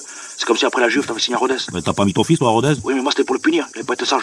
Bon, je te laisse Michel. Allez, bonne retraite. Ouais, merci, toi aussi. Voilà, on aura tout fait, on aura tout essayé. On aura tout essayé. Voilà. Bon, t'es sûr que tu veux pas venir, Michel ? C'est fou. Bon, après, ça veut dire. On est peut-être pas loin de la vérité sur certains trucs. Ben, on n'est pas très loin sur Antoine Varnier, en tout cas. Oui. Bon, ben, merci, Michel. On verra si t'es aussi fort au quiz. Bon, allez, à tout à l'heure. Tout à l'heure. D'accord. Merci. RMC, le Casar enchaîné. Réécoutez Julien Cazard en podcast sur rmc.fr et l'appli RMC. Et là, c'est incroyable. Michel Platini vient de prendre le contrôle de nos micros. Il prend le contrôle de Roten sans flamme dans une seconde. Il est pour vous. Il est pour vous. Répondre à vos questions. Salut, on se retrouve demain, nous. À tout de suite. Mais c'est dingue. RMC, 18h20h, Roten sans flamme avec la légende du foot, Michel Platini. Jean-Louis Tour, Jérôme Roten. Je suis heureux de vous présenter le destin hors norme d'un géant. Il y a Platini qui fait un appel dans l'axe. Platini, le pivot Platini, le poteau, ça rentre. L'ouverture du score de Nancy sur encore une fois un geste de Michel Platini. C'est l'homme français le plus acclamé de son vivant. Cherche la faille. Et là, c'est la voiture la faille pour Platini et but. On connaît le fameux appel du 18 juin 1940 où il harangue les Français à ne pas accepter la défaite. Je tenais toutefois à dire que la FIFA, j'ai dit que je ne reviendrai plus dans les institutions du football. Voilà, point final, je ne reviendrai pas dans les institutions du football. Michel Platini prend le contrôle de Roten sans flamme. Bon allez, cassez-vous là, je dois coacher moi. 19h01, on est bien dans Roten sans flamme, oui. Cassez-vous, c'est à nous qu'il a dit ça maintenant sur la deuxième heure. Eh oui, Michel Platini, il est pour vous. Il est là, bien sûr. On est avec Christophe Dugarry, avec Tony Vérel et avec Jean-Louis Tour. On passe. La première heure elle est passée vite. Hein. J'espère que vous avez apprécié et je suis sûr que vous appréciez les auditeurs et les auditrices. Écoutez, on est encore là 1 heure avec Michel. Il y aura le quiz tout à l'heure. Vous envoyez top au 732-16 pour vous inscrire et gagner une paire de baskets. On aura encore plein de surprises pour Michel, plein de questions sur lesquelles on l'attend sur l'actu du foot. Mais là, c'est le moment donc où vous prenez les commandes de Roten sans flamme. Michel, regardez l'écran qui est juste là. Il y a tous les gens qui ont appelé au 32-16. Donc vous sélectionnez qui vous voulez et il arrive à l'antenne. Donc ah oui, là, j'avais pas anticipé. Il y a Lucien, Katharina et Zico. Zico. On commence par Zico. Mon ami. Salut Zico. Salut tout le monde. Salut à Michel, entre numéro 10. Zico, en tout cas. Bravo Zico. Tu as Michel Platini en direct avec toi, Zico. Ah, ben, en tant que supporter de la Juve déjà, je tiens à le remercier pour tous les moments de bonheur de mon enfance. Et à m'énerver aussi parce que j'aurais aimé qu'il revienne prendre la tête du club à un moment en tant que président, mais c'est pas grave. J'avais une question pour Michel. Un débat qu'on a souvent entre passionnés, comme on commence nous aussi à vieillir un peu. Souvent, les jeunes ou plus jeunes que nous disent le foot aujourd'hui c'est plus difficile. À l'époque, on avait le temps de regarder. Moi, je suis pas toujours d'accord. Et je trouve qu'autant que en club, le football d'aujourd'hui est d'une qualité exceptionnelle, notamment la Ligue des Champions. Quand je me souviens justement des matchs de Michel en Coupe des clubs champions, certains matchs sur des terrains un peu compliqués. Mais en sélection, je trouve que le niveau a vachement baissé. Et individuellement, et collectivement. Je voulais lui demander si déjà il était d'accord et s'il avait des explications par rapport à ça. Oui, Zico, j'adorais Zico, hein, c'est un ami intime. Ah, d'accord. Et le problème, c'est que entre une équipe de club et une équipe nationale, en équipe nationale, tu es 3 jours tous les 2 mois ensemble, et une équipe de club, tu t'entraînes tous les jours, donc tu as beaucoup plus d'affinités, beaucoup plus de moyens. Tu peux préparer quelque chose. Quand les joueurs de l'équipe de France ou de l'équipe nationale arrivent en stage, il faut qu'ils se reposent du match qu'il y a eu la veille, et puis ils se préparent pour le match d'après. Ils n'ont pas le temps de travailler énormément. Donc c'est normal que la qualité soit moins bonne en équipe nationale, même si c'est une association de talents. T'as tous les talents français qui sont dedans, mais il faut trouver des affinités. Pour ça que dès que je suis devenu sélectionneur d'équipe de France, j'avais décidé de faire une tournée, d'aller au Koweït, partir 15 jours ensemble, travailler ensemble, de se regarder ensemble, pour pouvoir créer des affinités, qu'ils aient des histoires entre eux, qu'ils aient des conneries entre eux, puis qu'ils aiment jouer ensemble et qu'ils se connaissent un peu mieux. Et président de la Juve? Président de la Juve, non, j'ai dit que je revenais pas dans les institutions. D'accord. Non. Donc ça c'est une institution différente, quoi. C'est un club, je me suis dit. Oui, voilà. Mais moi je suis bien ici. Et on t'a déjà proposé de président d'un club? Non, on m'a pas proposé d'être président d'un club. Mais on te réclame, Platini, viens nous sauver. Je sais que tu as de l'orgueil. Tu peux pas supporter comment on t'a traité, comment les médias t'ont traité là-bas. On s'excuse, reviens nous sauver, reviens sauver ce foot là. C'est toi qui devais être à la FIFA. C'est pas ce connard d'Infantino. Oh, reviens. On te veut revoir dans le foot, mec. On te veut te revoir dans le foot, mec. Je sais que l'orgueil, tu ne supportes pas comme tu as ton orgueil là et tout. Tu as dit que tu ne reviens pas sur ta parole et tout. On a besoin de toi, mec. On a besoin de même à la Fédération française, là. On a besoin d'un gars comme ça. Oh, Platini. Et peut-être que si j'avais envie de le faire, je pourrais le faire. Ouais. Je pense que les gens, ils ont entendu, ils me connaissent, ils savent que j'ai pas envie de revenir dedans. C'est pas la peine qu'ils me demandent. Oui. Alors, ils ont compris. On remercie Zico qui est venu au 32-16. Alors, vous nous avez dit que le vrai Zico, la légende brésilienne, c'est un ami intime. Donc, du coup, aidez-nous parce qu'on a reçu ça. Mon cher ami Michel, c'est un plaisir de parler avec toi, même de très loin. C'est toujours un honneur. Tu as été l'un des meilleurs numéro 10. L'un des meilleurs joueurs, et pas seulement français, mais du monde. Et j'ai eu le privilège d'être de la même génération que toi, et ensuite d'être ton ami. Et je te souhaite une santé de fer, d'être heureux avec ta famille. Et tu mérites tous les hommages que l'on puisse te faire. Donc bravo pour ton parcours, je t'embrasse et j'espère te voir rapidement.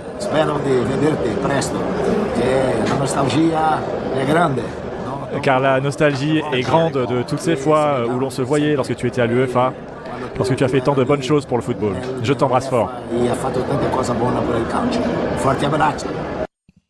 Je suis très ému parce que c'est quelqu'un que j'apprécie beaucoup. C'est un peu ma génération. C'était la génération d'Italie, Zico, Maradona et tous ces joueurs-là. Et c'était un super joueur.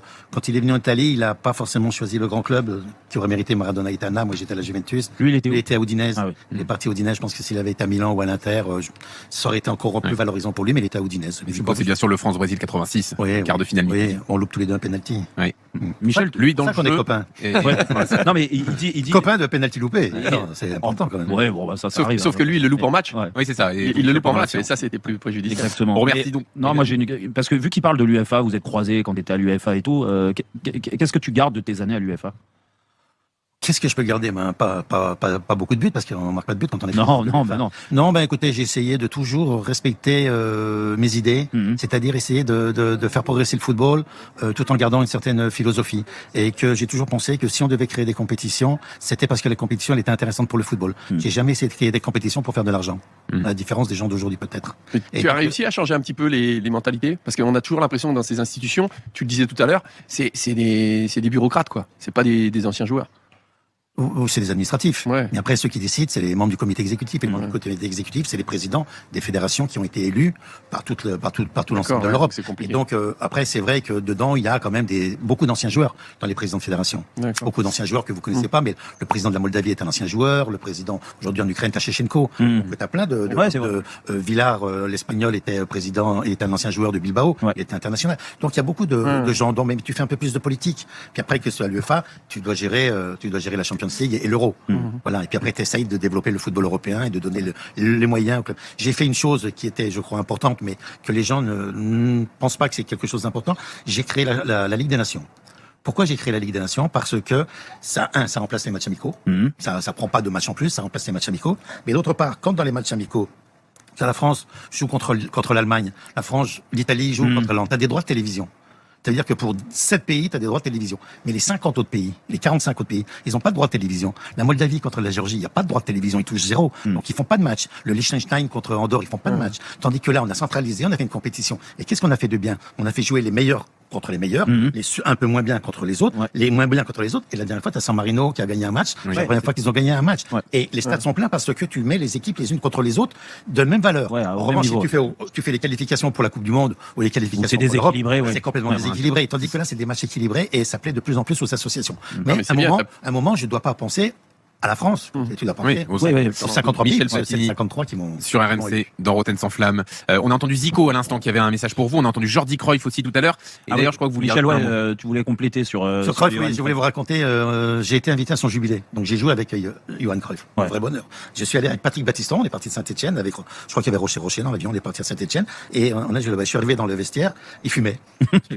Surprenant. Mais il fumait. J'ai dit bonjour, mais il était dans son match, il m'a même pas catalogué. Et puis après, on a joué le match, et c'était reste de l'Europe contre Barcelone. Son dernier match, son jubilé. On fait 3-3. Johan Cruyff, à la fin du match, il a insulté l'arbitre et il s'est fait expulser. Ça veut dire qu'il fait son jubilé, Johan, et il se fait expulser. Ça veut dire tellement il était gagneur, qu'il avait toujours gagné, etc. Il s'est fait expulser. Et moi, j'étais sorti à 10 minutes de la fin, puis je l'ai vu arriver, mais je l'ai regardé comme ça. Il râlait. Bon. Mais même ça a évolué parce que tu parles de jubilé. À l'époque, certainement, vous étiez pas là pour rigoler, il fallait gagner. Aujourd'hui, les jubilés, c'est des matchs, ça avance pas. Oui, mais bon, là, c'était l'Europe. Oui, c'est ça. Contre Barcelone. Ouais. Surtout, il y a un arbitre qui a expulsé Johan Cruyff au dernier match. Et devant 120 000 personnes. Il y avait 125 000 personnes. C'était pas magnifique. Bah oui, magnifique. Michel, vous avez pris le contrôle de Rotten sans flamme. Ok. Il y a Lucien. Je le lâche pas. Alors Lucien. On accueille Lucien. Ah, vous voulez Lucien? Alors, Lucien. Alors, Lucien, c'est un fidèle d'RMC, Michel. Bonjour, Lucien. Bonjour à tout le monde. Salut, Lucien. Bonjour, Lucien. Salut, Lucien. Ça va? Écoute, on est en forme. On te laisse parler avec ton idole, Michel. Alors, j'aimerais poser une question à Michel, déjà, pour savoir, quand il a signé la première fois à Saint-Etienne, je voulais savoir si ça rappelle à sa mémoire, pour savoir, dans la foulée, avec qui il a signé à Saint-Etienne. Quel autre joueur a signé juste après Michel, c'est ça? En même temps, pratiquement en même temps. Bah, j'ai acheté l'équipe un samedi matin, et il y avait 2 signatures. Il y avait Michel et qui d'autre? Il y avait ou Johnny Rep ou Jacques Zimaco. Bravo, c'est Johnny Rep. Johnny Rep, oui, on se souvient de Johnny quand même, c'est un grand joueur. Quand vous avez signé tous les deux, je pense que c'était le plus beau cadeau que le président Rocher nous a fait avant de partir. Et il a fait vraiment des heureux pour tous les Stéphanois. If I had a magic wand where I could get rid of one awful thing in the world, I'd use it to get... Oui. Lulu, je suis d'accord avec toi, mais tu sais, quand on commence à prendre des reps ou des Platini, ça veut dire que l'équipe, elle est à la fin d'un cycle. Hein. Donc, oui, d'accord. Moi, je suis arrivé à la fin où il y avait beaucoup de joueurs qui allaient arrêter. Ouais. C'est pareil, quand je suis allé à la Juventus, c'était aussi la fin d'un cycle. Ouais. Et donc, oui, mais quand t'es arrivé, t'as tout éliminé. Hein. Avec Johnny Rep, vous aviez une superbe équipe. Nous, en tant que supporters stéphanois, moi, je rêvais quand t'es arrivé à Saint-Etienne, t'as débarqué à Saint-Etienne avec Johnny Rep. Vous étiez des stars, tous les deux. Hein. Vous étiez, il y avait pas mieux en France. Est-ce que t'en es conscient? Oui, on avait une belle équipe. C'est trop modeste, Michel. Mais non, on avait une belle équipe. Ensuite, l'année d'après, c'est arrivé Patrick Battiston, Bernard Gardon, et on a encore fait une meilleure équipe. Mais je suis arrivé dans un club. Bon, après, il y a eu des problèmes avec la Caisse Noire. Je suis arrivé dans un club qui n'avait plus faim, malheureusement. Ils avaient tout gagné avant. Ils avaient tout gagné. Ils avaient connu la Coupe d'Europe. Ils avaient tout ça. Et moi, entre Rocher, Herbin, Garonner, ils sont tous partis. Mais ils avaient plus faim. Ouais, il manquait la flamme. Il manquait la flamme, quoi. Lucien, t'as vu que Michel est socio des Verts, hein? Oui, j'ai vu. T'inquiète pas, c'est ce que j'allais dire. Et qu'est-ce que ça fait d'être sociaux? Ben écoutez, moi j'adore le. Comment j'adore.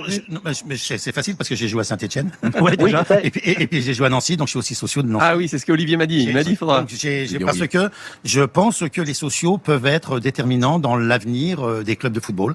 Je pense que les supporters aujourd'hui des clubs, de ces clubs-là, sont les garants de l'identité des clubs. Et c'est les sociaux, c'est pas des ultras, mais c'est des gens qui ont envie de s'investir dans le club, sans être peut-être propriétaire. Mais je crois beaucoup en ça. Quand j'étais président de l'UEFA, j'avais demandé à mes service de travailler là-dessus, parce qu'à l'époque où Nantes était en faillite, pour savoir comment on pourrait éventuellement aider Nantes à travers un club de sociaux, etc., de pouvoir reprendre le club. Donc j'y crois beaucoup, je crois à l'investissement des supporters dans le club. Je dis pas pour ça, il faut qu'ils aient un rôle réel.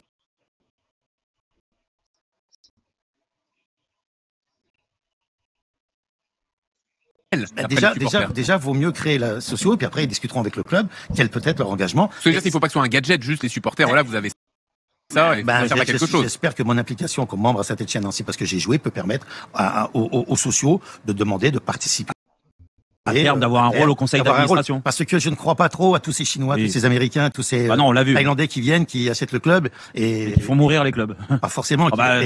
Et qui veulent les revendre plus cher. Donc voilà, on est d'accord comme ça. Mais ils existent, ils ont amené de l'argent, mais je pense que les sociaux peuvent avoir dans l'avenir, je l'espère, peuvent avoir quelque chose d'important dans leur... Oui, mais Michel, pour avoir ce rôle-là et grandir, comme tu dis, avoir un rôle différent qu'ils l'ont aujourd'hui, il faut aussi que ça vienne des instances en France. Il faut peut-être changer les statuts. Oui, mais bon, c'est nouveau ce système de sociaux. Je sais qu'il y a des sociaux à Bastia, c'est vrai. Très bien. Il y en a d'autres qui dans des clubs qui sont en difficulté. Ouais. Et ben, c'est peut-être un mouvement qui peut être intéressant. Alors, je voudrais qu'on remercie Lucien. Merci Lucien. Oui, mais il y a beaucoup de monde après. Et Lucien, on a déjà réalisé le rêve de ta vie. Michel, t'as appelé Lulu. Hein. C'est quand même exceptionnel. Hein. Merci Lulu. Allez, vas-y, la dernière question. Vas-y, Lucien. Je voulais savoir qu'est-ce qu'ils pensent de la nouvelle équipe dirigeante de Saint-Etienne qui est arrivée, qui ont été rachetés. Qu'est-ce qu'ils pensent de ce groupe qui est arrivé contre l'Islande? Je connais pas trop. Je sais qu'on m'a dit Bienvenue Katharina, on te laisse avec Michel. Ah Michel, merci pour tout ce que vous avez fait pour le football, la Juve, l'équipe de France. Et j'en tremble. Hein. En plus, je suis au boulot. Alors mes collègues ont bien été sympas de me laisser parler un peu. Alors voilà ma question. Donc en fait, comme je vous dis, je suis très honoré de vous parler. J'ai arrêté de tenir avec l'équipe de France en fait quand vous avez arrêté contre l'Islande le 29 avril 87 exactement. En fait, j'étais en deuil footballistique. Je sais pas comment vous expliquer. Vous étiez plus dans l'équipe. J'avais plus du tout envie de regarder l'équipe de France. Mais vraiment plus du tout. J'ai eu comme un deuil. Voilà, je ne sais pas expliquer tout là. Donc voilà, et donc l'Italie ou la France et l'Italie. Parce que moi, j'ai toujours tenu avec l'équipe de France jusqu'en 87, et après, aujourd'hui, le football, il ne me parle plus, le football de l'équipe de France. Hein. Il ne me parle plus du tout, et à ce jour, je suis avec l'Italie, et je pense que tous les gens qui sont d'origine italienne, portugaise, espagnole et tout, on ne sait pas pourquoi, mais on tient toujours avec le pays qu'on ne connaît pas vraiment, quelque part. Alors ma question, c'était, est-ce que vous vibrez autant pour l'équipe de la Squadra?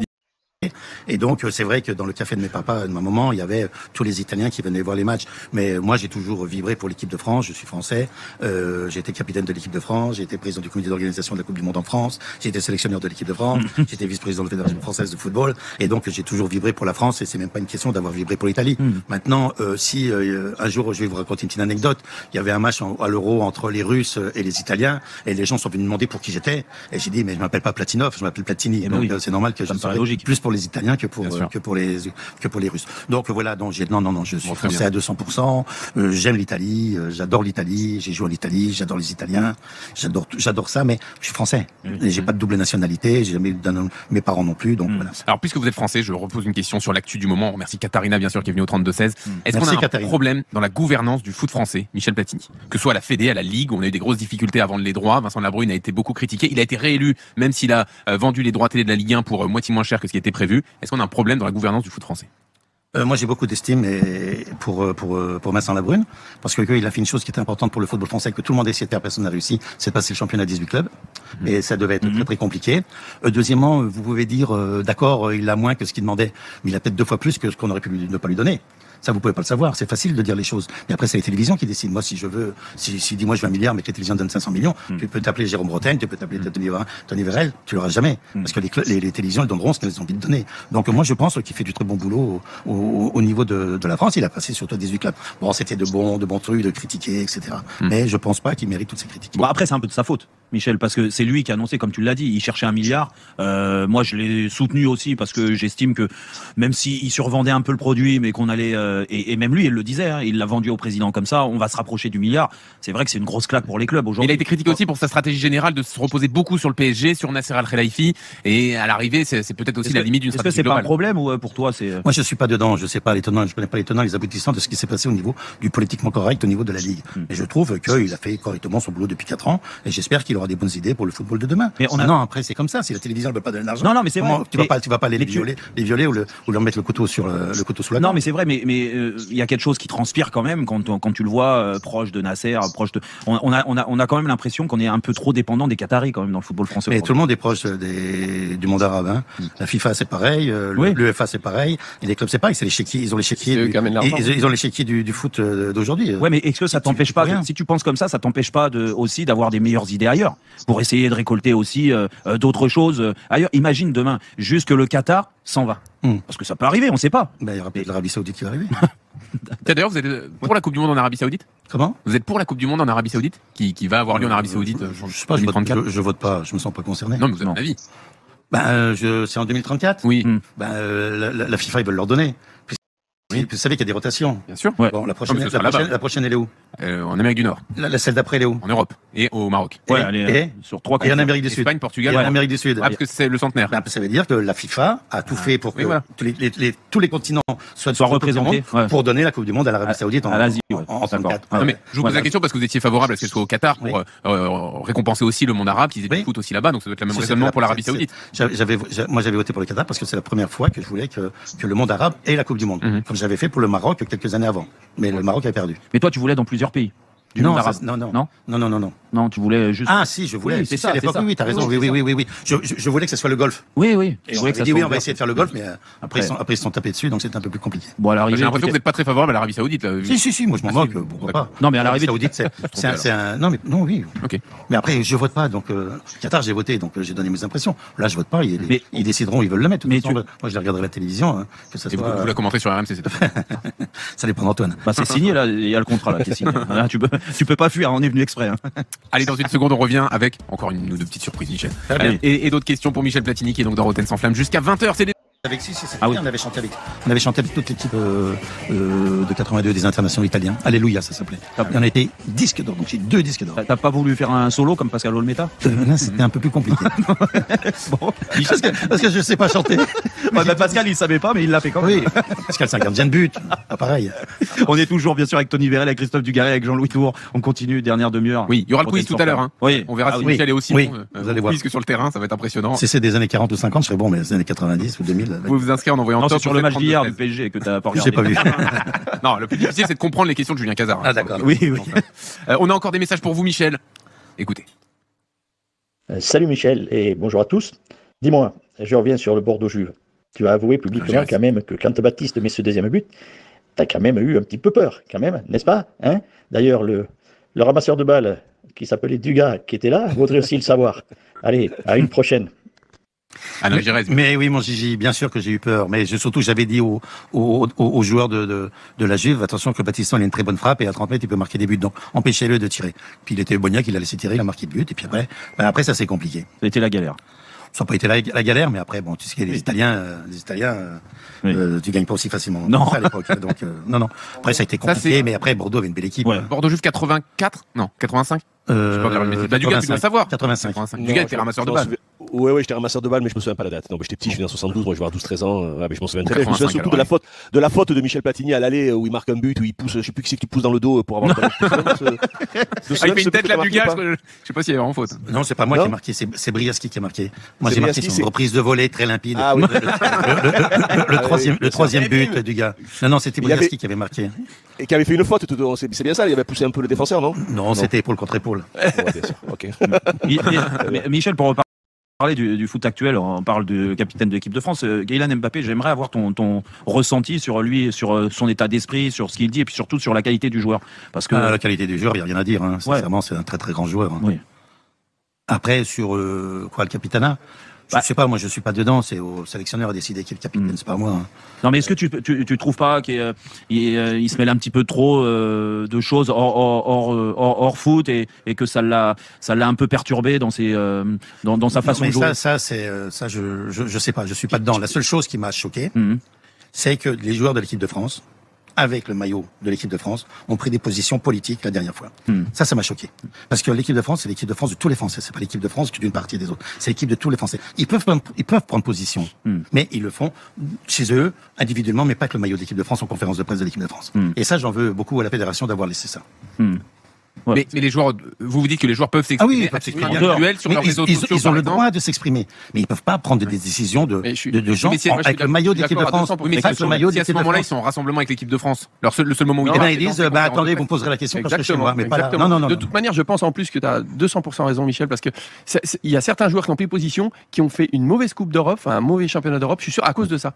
Parce qu'ils se sont mis, pour moi, la pression sur les épaules, et derrière, tu sais, ils avaient une certaine pression sur les épaules parce que c'est quelque chose qui est extra football et c'est bien qu'ils prennent position, qu'ils défendent des valeurs, qu'ils défendent leurs intérêts, ce qu'ils pensent, ils ont raison, mais pas avec le maillot. Mais là ils vont vous répondre que c'était entre deux tours et qu'ils sont. Non, ils vont pas me répondre. Non mais au niveau timing, ils sont avec l'équipe de France et ils voulaient donner leur message avant le deuxième tour des élections. La fédération française devait les empêcher de parler.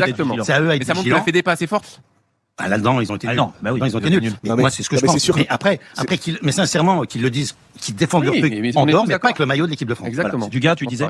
Là, je vais être un peu en désaccord, un peu. Bon, mais on va me dire que c'est culturel par rapport à la France.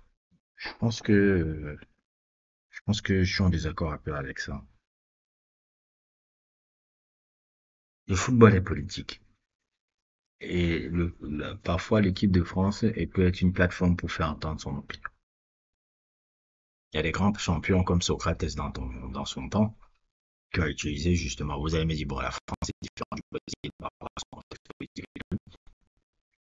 moi, le football aussi, c'est quelque chose de politique. Et si on a des idées partagées, il faut faire ça, ça fait comprendre un peu aussi avec de la démocratie politique, avec ça par rapport à ça. Donc, il a mis en lumière ça. On peut pas. Le foot est aussi politique. Je suis pas trop d'accord avec Michel Platini, mais bon, c'est une mentalité française où on n'essaie pas de trucs, mais souvent, est-ce que je me dis, est-ce que c'est pas quand c'est la politique prônée par des gens immigrés basanés noirs?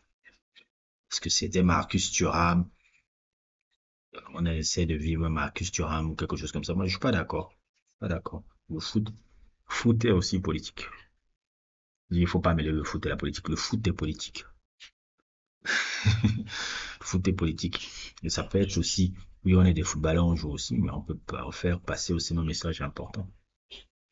Et je suis d'accord. Moi, je suis pas trop d'accord. Trop d'accord, ça cache les choses.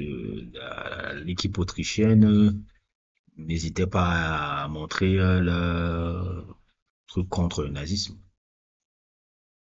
Ils n'ont pas hésité à montrer le truc contre le nazisme.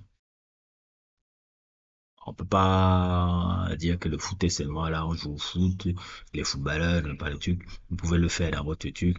Non, la plateforme aussi d'une équipe nationale sert à ça aussi. Je suis d'accord. Moi, je suis pas trop d'accord. Mais bon, c'est quand même Michel, je vais respecter son avis.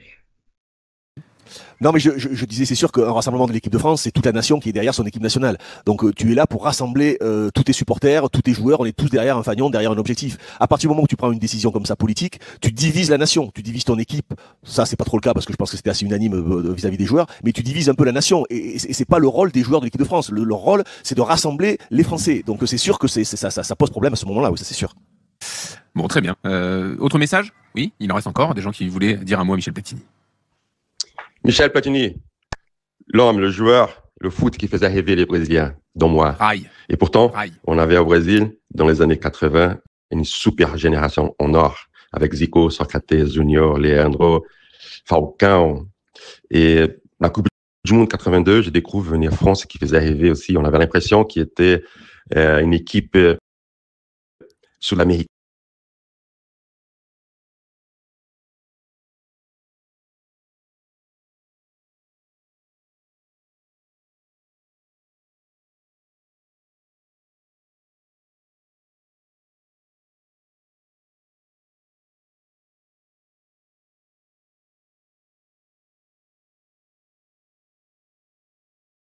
Et qui avait la technique, mais qui avait aussi un numéro 10 qui était à la fois meneur de jeu, qui avait une vision des jeux incroyable, une élégance unique et aussi un buteur. Donc, il était complet. Michel, merci beaucoup. Tu as été une grande inspiration pour moi. Et à chaque fois, moi, j'étais un athlète, je voulais gagner, mais c'était des personnages comme vous et comme la génération de mon frère qui a inspiré pour qu'on devienne non seulement des compétiteurs, mais aussi des artistes. Merci Michel, j'espère qu'on se voit bientôt.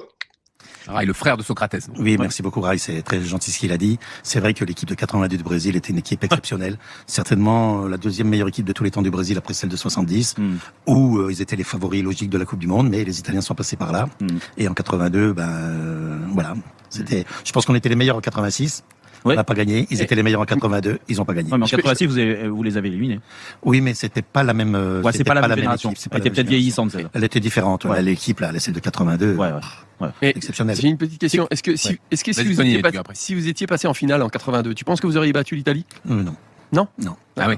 Moi, je pense parce que on n'est pas prêt. On n'y va pas pour gagner la Coupe du Monde en 82. On va en 78 pour participer à la Coupe du Monde. Parce que moi, allez, on va danser le tango. On l'a vu, ça. Le tango en Argentine. On vous en voulait. Oui, mais bon, ça faisait quand même 15 ans que l'équipe de France n'a pas été à une Coupe du Monde. On y arrive, nous, on y va. On est content. On va participer à la Coupe du Monde. On va participer. Plus, tu 82, on gagne pas depuis un an. Il n'y a pas un match en équipe de France depuis un an.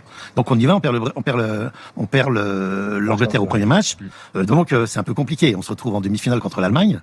Et on perd en demi-finale, mais si on gagne l'Allemagne, je pense pas que j'arrive en Italie après, je pense pas qu'on gagne parce qu'on n'est pas prêt, on n'est pas dans la tête, on n'est pas comme eux. Parce que nous, dans nos yeux de gamin, j'avais l'impression qu'en 82, vous étiez encore plus fort qu'en 86. On a très très bien joué en 82, mais on est meilleur en 86. Mais en 86, t'as l'équipe de France au top, sauf Gigi qui est blessé, moi qui suis blessé, et qui nous manque José Touré qui était blessé 3 mois avant de venir. Donc il manquait 3 joueurs fondamentaux pour gagner les matchs. Dugas, tu voulais dire? Non, moi je voulais dire, on a beaucoup parlé d'artistes, de grands joueurs, de qualité de jeu.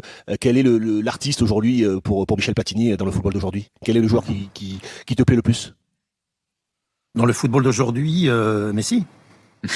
Ça veut dire personne, alors. Il a fini. Mais non, mais il joue encore, attends, mais déjà, tu regardes pas les matchs du Paris Saint-Germain en Ligue des Champions. Me dis pas que tu regardes les matchs aux États-Unis, non. Je te parle en absolu. En absolu, le footballeur qui joue aujourd'hui, qui est le meilleur, c'est Messi. Bon, juste après Messi, alors. Bon, après Messi, qui me plaît en valeur absolue. C'est inquiétant parce que ça vient pas vite. Il y a une génération qui se termine. Oui, je suis d'accord. Il y a une génération qui se termine. Non, mais pas pour votre mémoire, pour le foot actuel. Il y a une génération qui se termine, qui est une génération des techniciens.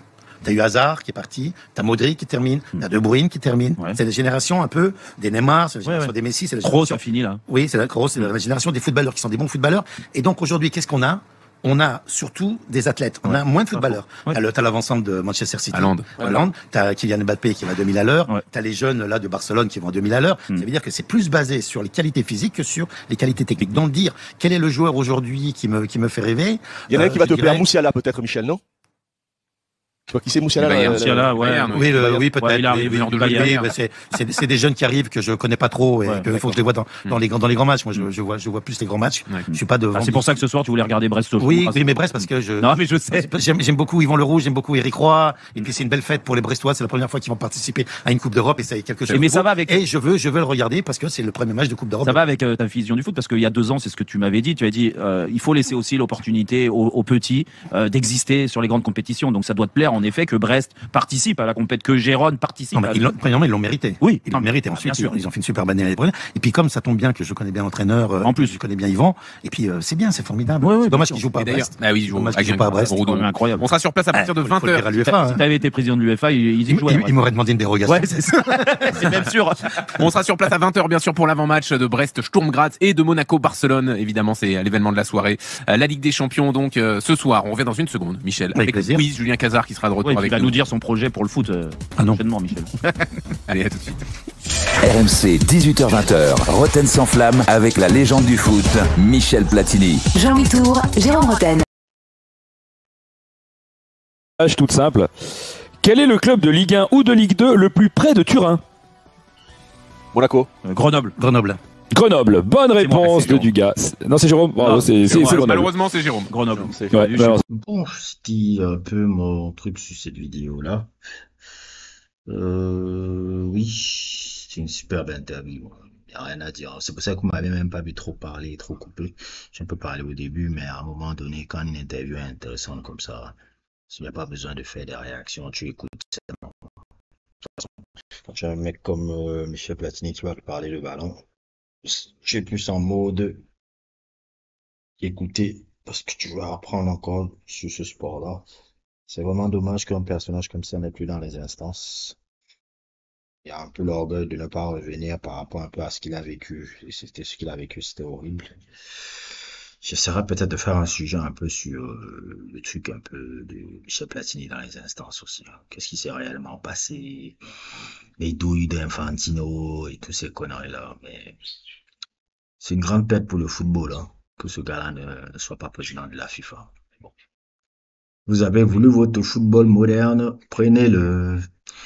Merci encore aux abonnés. N'hésitez pas à vous liker, n'hésitez pas à liker, n'hésitez pas à vous abonner et à plus que d'autres aventures.